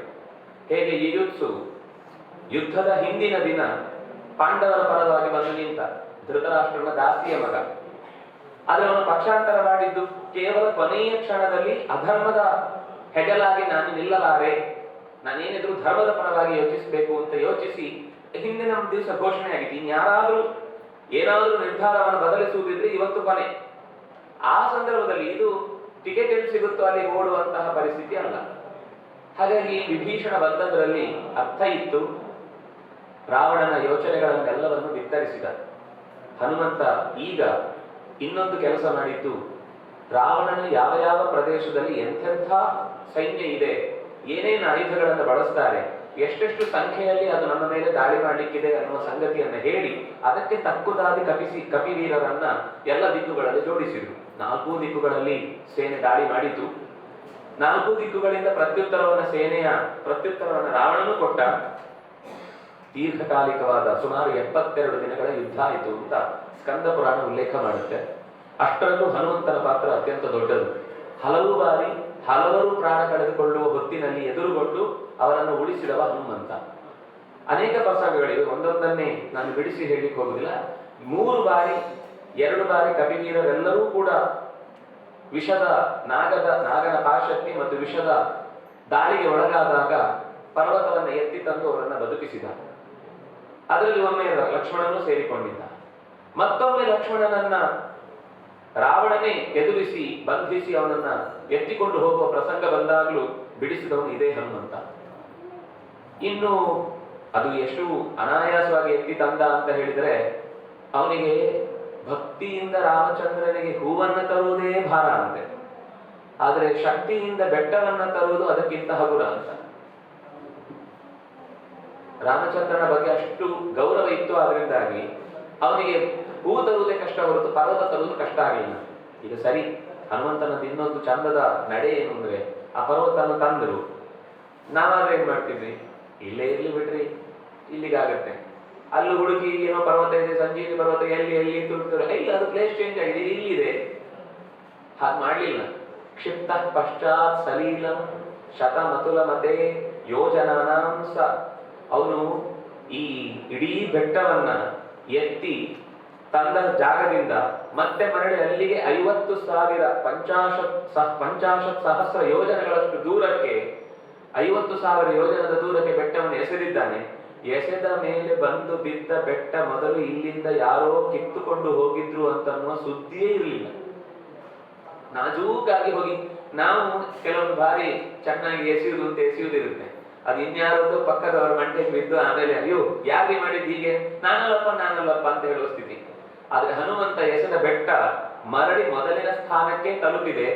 ಇದು ನಮಗೊಂದು ಗುಣ ಏನು ಅಂದ್ರೆ, ನಾವು ಯಾವುದೋ ಒಂದು ವಸ್ತುವನ್ನು ತಗೊಳ್ತೇವೆ, ನಮ್ ಕೆಲಸ ಆದ್ಮೇಲೆ ನಾವು ಎಲ್ಲಿ ಉಪಯೋಗಿಸ್ತೀವಿ ಅಲ್ಲೇ ಬಿಟ್ಟು ಹೋಗ್ತೇವೆ. ಅದು ಕೆಲವೊಮ್ಮೆ 3 ದಿನದ ಸಮಸ್ಯೆ ಇರುತ್ತೆ ಅಡಿಗೆ. 3 ದಿನದ ಅಡಿಗೆ ಆದ್ರೆ ಮತ್ತೆ ಮರಳಿ ಮನೆ ಹೆಣ್ಮಗಳು ಬಂದು ಯೋಚನೆ ಮಾಡಿದ್ರೆ ಎಲ್ಲ ಸಾಮಗ್ರಿಗಳು ತನ್ನ ಸ್ಥಾನ ಬದಲಿಸಿರುತ್ತೆ, ಇಲ್ಲೆಲ್ಲೋ ಬೇರೆ ಕಡೆ ತುಂಬಿಕೊಂಡಿರುತ್ತೆ, ಮತ್ತವ್ರು ಜೋಡಿಸಿರ್ಬೇಕು. ಅಥವಾ ಮಕ್ಕಳು ಮನೆಯಲ್ಲಿ ಪಾತ್ರೆ ಪರಡಿಗಳನ್ನೆಲ್ಲ ಏನಾದ್ರು ಕೆಲಸ ಮಾಡಿ ಅಂತ ಹೇಳಿದ್ರೆ ಒಂದ್ ಕೆಲಸಕ್ಕೆ 3 ಕೆಲಸ ಆಗುತ್ತೆ. ಅದು ಚಿಕ್ಕಂದಿನಿಂದ ಕಲಿಸ್ಬೇಕು. ಹನುಮಂತ ಕೊಟ್ಟ ಪಾಠ ಏನು ಅಂದ್ರೆ, ನಾವು ಎಲ್ಲಿಂದ ವಸ್ತುವನ್ನ ಸ್ವೀಕರಿಸಿದೆವೋ ಅಲ್ಲಿಗೆ ಮತ್ತೆ ಅದನ್ನ ಮರಳಿ ಮೊದಲಿನ ಸ್ಥಿತಿಯಲ್ಲಿ ಉಳಿಸಬೇಕಾದದ್ದು ನಾವು ತೆಗೆದುಕೊಂಡದ್ದಕ್ಕೂ ಒಂದು ಹೊಣೆಗಾರಿಕೆ, ತೆಗೆದುಕೊಂಡದ್ದಕ್ಕೆ ಒಂದು ಕೃತಜ್ಞತೆ ತಿಳಿಸುವ ರೀತಿಯೂ ಅದು ಹಾಗೇನೆ ಆಯ್ತು.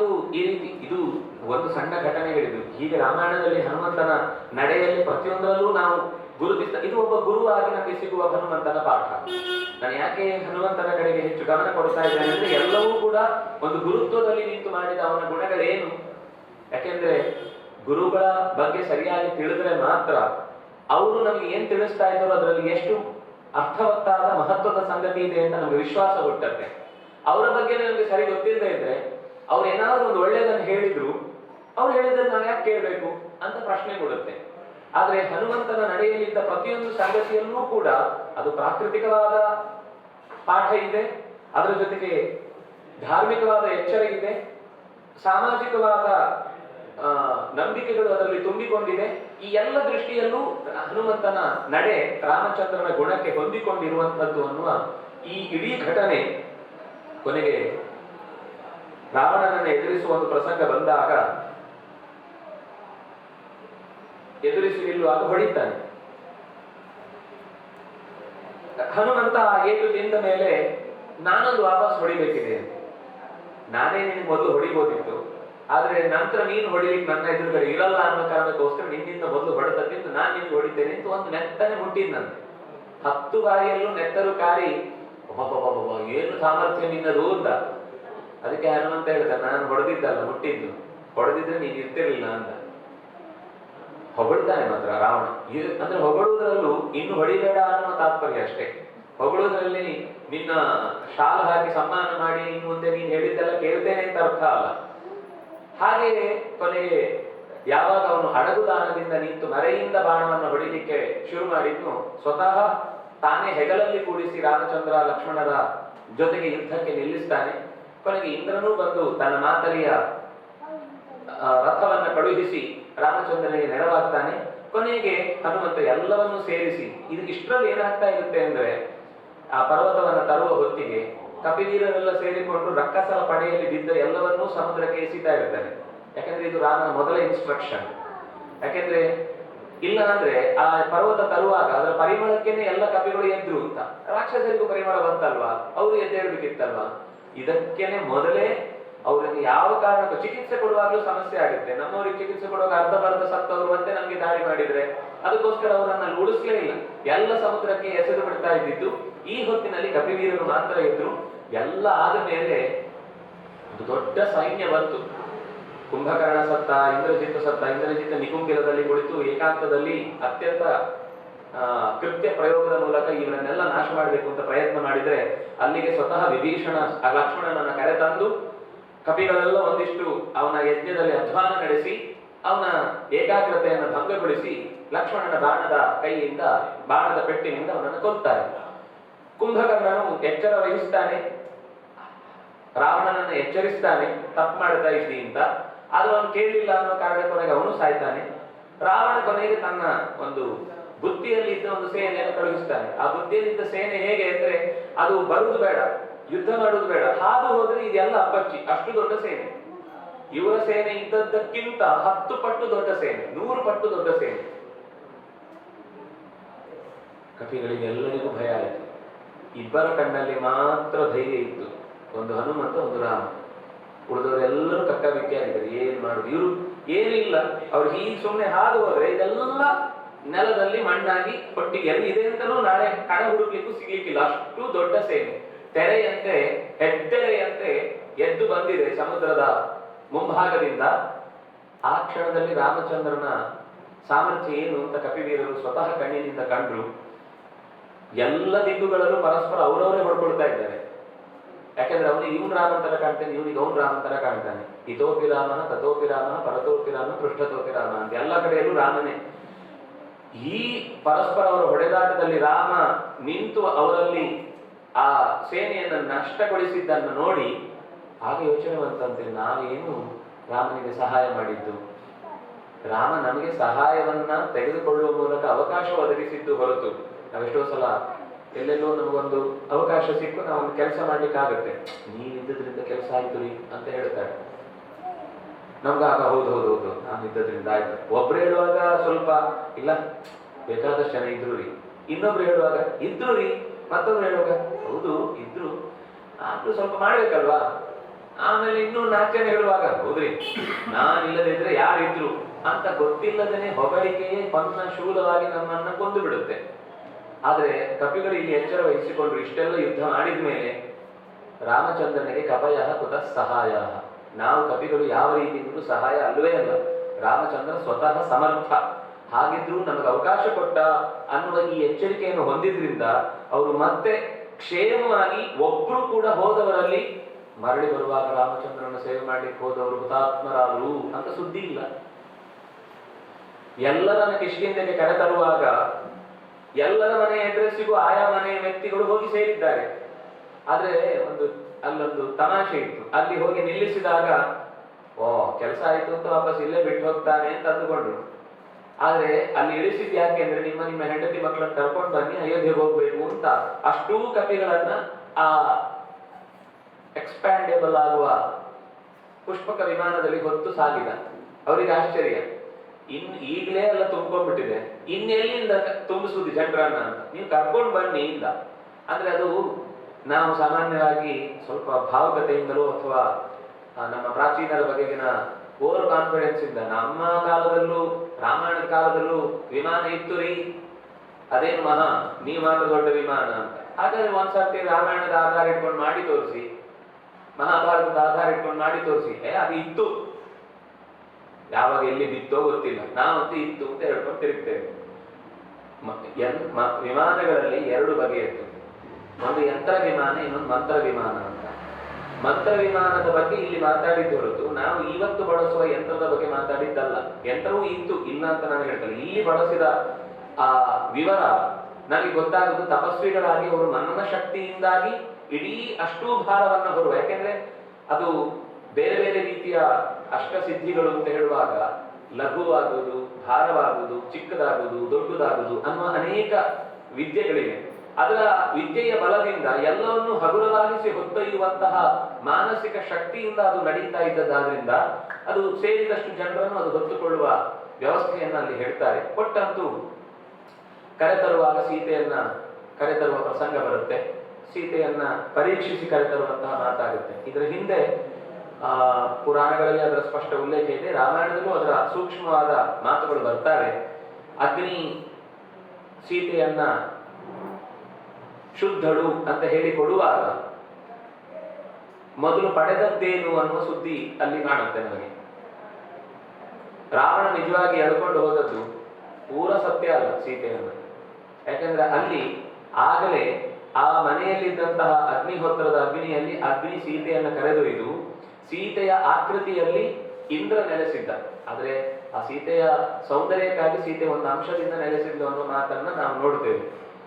ಅವ್ರು ಕರ್ಕೊಂಡು ಹೋಗಿದ್ದು ಸುಳ್ಳು ಸೀತೆಯನ್ನೇ ಕರ್ಕೊಂಡು ಹೋಗಿ ವಾಪಸ್ ತರುವಾಗ ಮತ್ತೆ, ಯಾಕೆಂದ್ರೆ ಇಡೀ ಜಗತ್ತಿನ ಮಾನವಿಯಾದಂತಹ ಭೂದೇವಿಯನ್ನ ರಾವಣ ಹೊತ್ತೊಯ್ಯುವುದು ಎಲ್ಲಿಂದ ಸಾಧ್ಯ?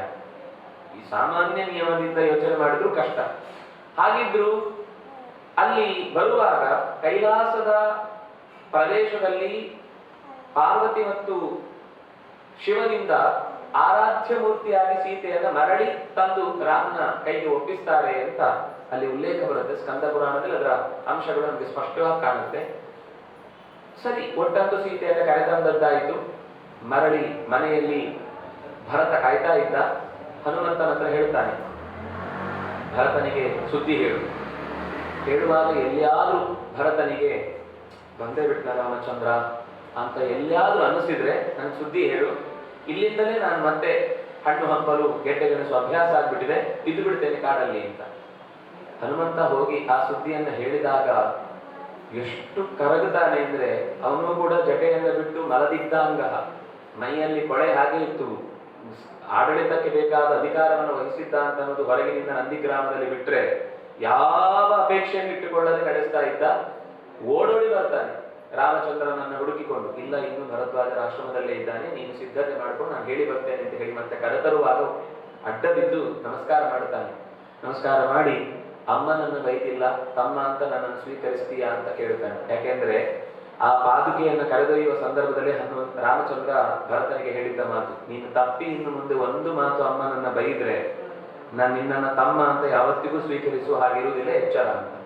ಅದರಿಂದಾಗಿ ಅವನು ಮೊದಲು ಅಣ್ಣ ಅಂತನೂ ಕೂಗ್ಲಿಲ್ಲ, ನಾನು ಅಮ್ಮನನ್ನ ಯಾವ ಕಾರಣಕ್ಕೂ ಬೈದಿಲ್ಲ, ನನ್ನನ್ನ ತಮ್ಮ ಅಂತ ಸ್ವೀಕರಿಸ್ತೀಯಾ ಅಂತ ಕೇಳ್ತಾನೆ.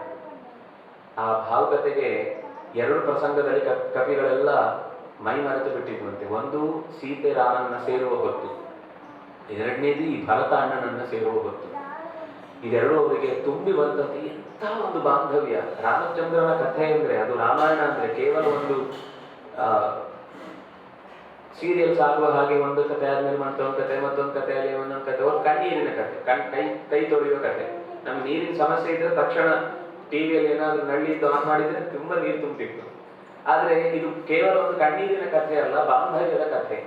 ಇದು ಒಂದು ಪ್ರಸಂಗ ಅಲ್ಲ, ಒಬ್ಬ ತಂದೆ ಮಕ್ಕಳನ್ನು ಹೇಗೆ ನೋಡ್ಕೊಳ್ಬೇಕು, ಒಂದು ಗಂಡ ಹೆಂಡತಿ ಜೊತೆ ಹೇಗಿರ್ಬೇಕು, ಒಬ್ಬ ದಾಸ ಯಜಮಾನನಿಗೆ ಹೇಗೆ ವರ್ತಿಸ್ಬೇಕು, ಈ ಅಣ್ಣ ತಮ್ಮಂದರ ನಡುವೆ ಹೇಗಿರುತ್ತೆ, ಗಂಡ ಹೆಂಡತಿಯ ನಡುವೆ ಹೇಗಿರುತ್ತೆ, ಈ ಎಲ್ಲ ಬಂಧವೂ ಕೂಡ ಎಷ್ಟು ಗಟ್ಟಿಯಾಗಿ ಕಟ್ಲಿಕ್ಕಾಗತ್ತೆ ಅಂತ ಅನ್ನೋದನ್ನು ರಾಮಾಯಣ ಉಲ್ಲೇಖ ಮಾಡುತ್ತೆ. ಹಾಗೆ ಆ ಬಾಂಧವ್ಯವನ್ನು ಕಂಡು ಕರಗಿ ಹೋದ್ರು ಕವಿಗಳೆಲ್ಲರೂ. ರಾಮಚಂದ್ರನ ಪಟ್ಟಾಭಿಷೇಕ ಆಯಿತು. ಸೀತೆಗೆ ನಮ್ಮಲ್ಲಿ ಅತ್ಯಂತ ಹೆಚ್ಚು ಈ ಜಯದ ಕಾರ್ಯಕ್ಕೆ ಹೆಗಲು ಕೊಟ್ಟವರಿಗೆ ನಾನು ಇದನ್ನು ಕೊಡಬೇಕು ಅಂತಿದ್ದೆ, ನೀನು ಯಾರನ್ನು ಸೂಚಿಸ್ತೀನಿ, ನೀನು ಹೇಳು ಅಂತ.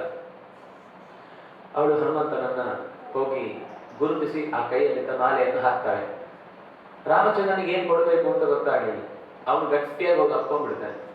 ಯಾಕೆಂದ್ರೆ ನಿನ್ನವ ಅಂತ ಹೇಳಿಕೊಂಡವನಿಗೆ ತನ್ನನ್ನೇ ಕೊಡುವ ದೊಡ್ಡವನ ಭಗವಂತನಂತೆ. ಆ ಕಾರಣಕ್ಕೆ ಅವನನ್ನು ಗಟ್ಟಿಯಾಗಿ ಅಪ್ಪಿಕೊಂಡ.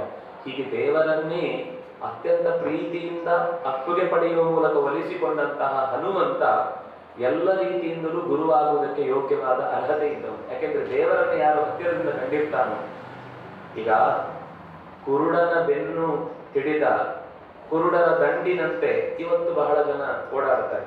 ಅಂಧೇನೈವ ನಿಯಮಾನಾಹ ಯಥಾಂಧ ಅಂತ ಉಪನಿಷತ್ತು ತಮಾಷೆ ಮಾಡುತ್ತೆ. ಒಬ್ಬ ಕುರುಡ ಏನೋ ಜೋರಾಗಿ ಮಾತಾಡ್ಕೊಂಡು ಹೋಗ್ತಿರ್ತಾನೆ. ಈ ಹಿಂದಿನಿಂದ ಕುರುಡರೆಲ್ಲೂ ಅವನ ಬೆನ್ನು ಹಿಡಿದಿರ್ತಾರೆ. ಇವ್ರು ನಮ್ಮನ್ನು ಕರ್ಕೊಂಡು ಹೋಗಿ ಗುರಿ ಮುಟ್ಟಿಸ್ತಾನೆ ಅಂತ ಅವನು ಹೊಂಡಕ್ಕಿದ್ರೆ ಇವರೆಲ್ಲರೂ ಹೊಂಡಕ್ಕೆ ಬಿಡುದು.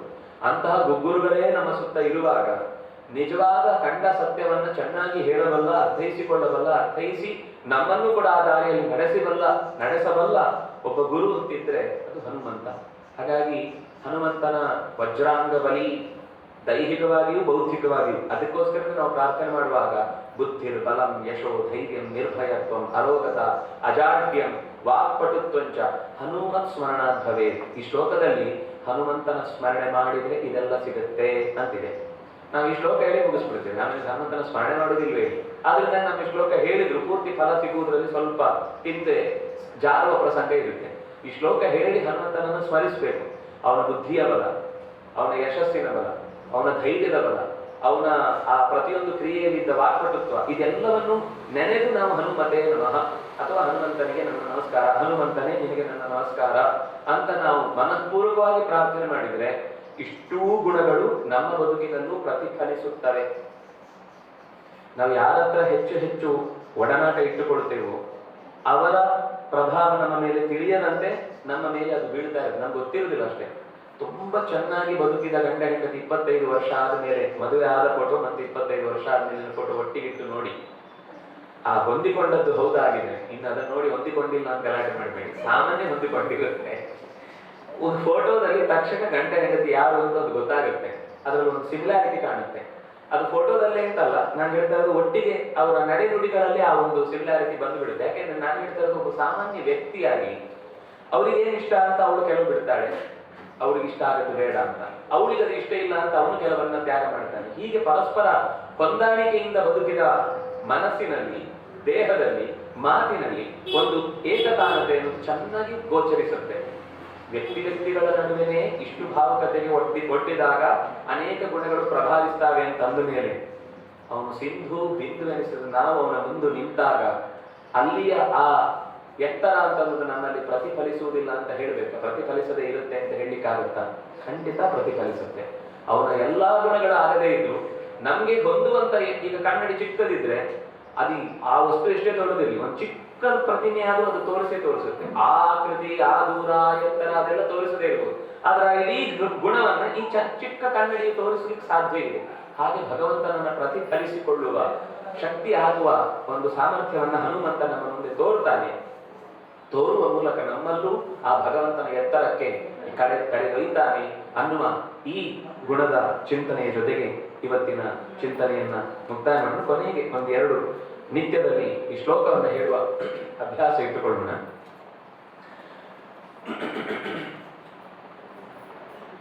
ಶ್ರೀ ಕೃಷ್ಣಾಯ ನಮಃ. ಶ್ರೀ ಕೃಷ್ಣಾಯ ನಮಃ. ಶ್ರೀ ಕೃಷ್ಣಾಯ ನಮಃ. ಶ್ರೀ ಕೃಷ್ಣಾಯ ನಮಃ.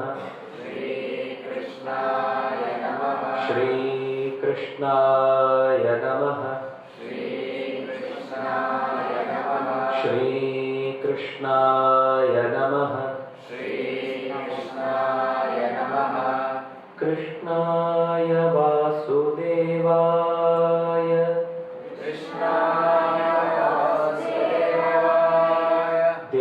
देवकी नंदनाय च नन्दगोपकुमाराय गोविन्दाय नमो नमः।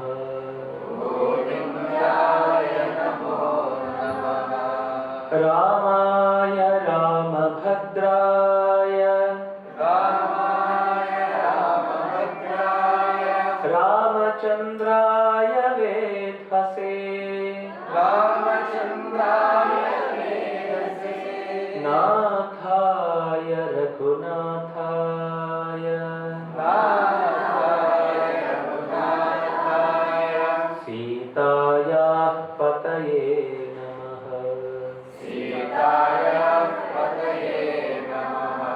सर्वमङ्गलमाङ्गल्ये शिवे सर्वार्थसाधिके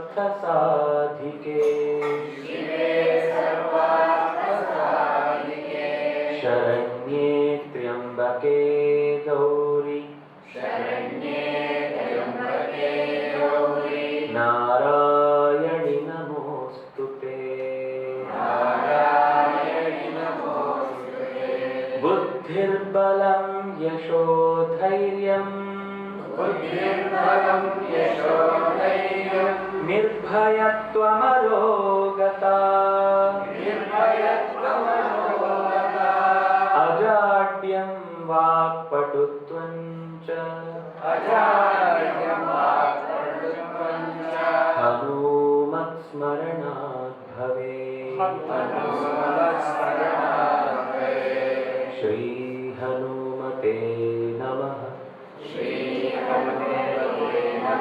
श्री हनुमते नमः। श्री हनुमते नमः।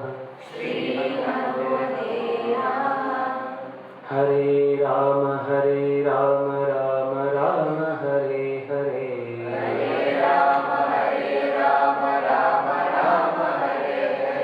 हरे कृष्ण कृष्ण कृष्ण हरे हरे।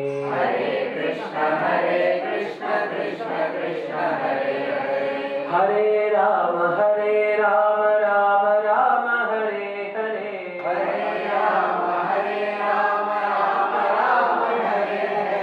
हरे कृष्ण कृष्ण कृष्ण हरे हरे।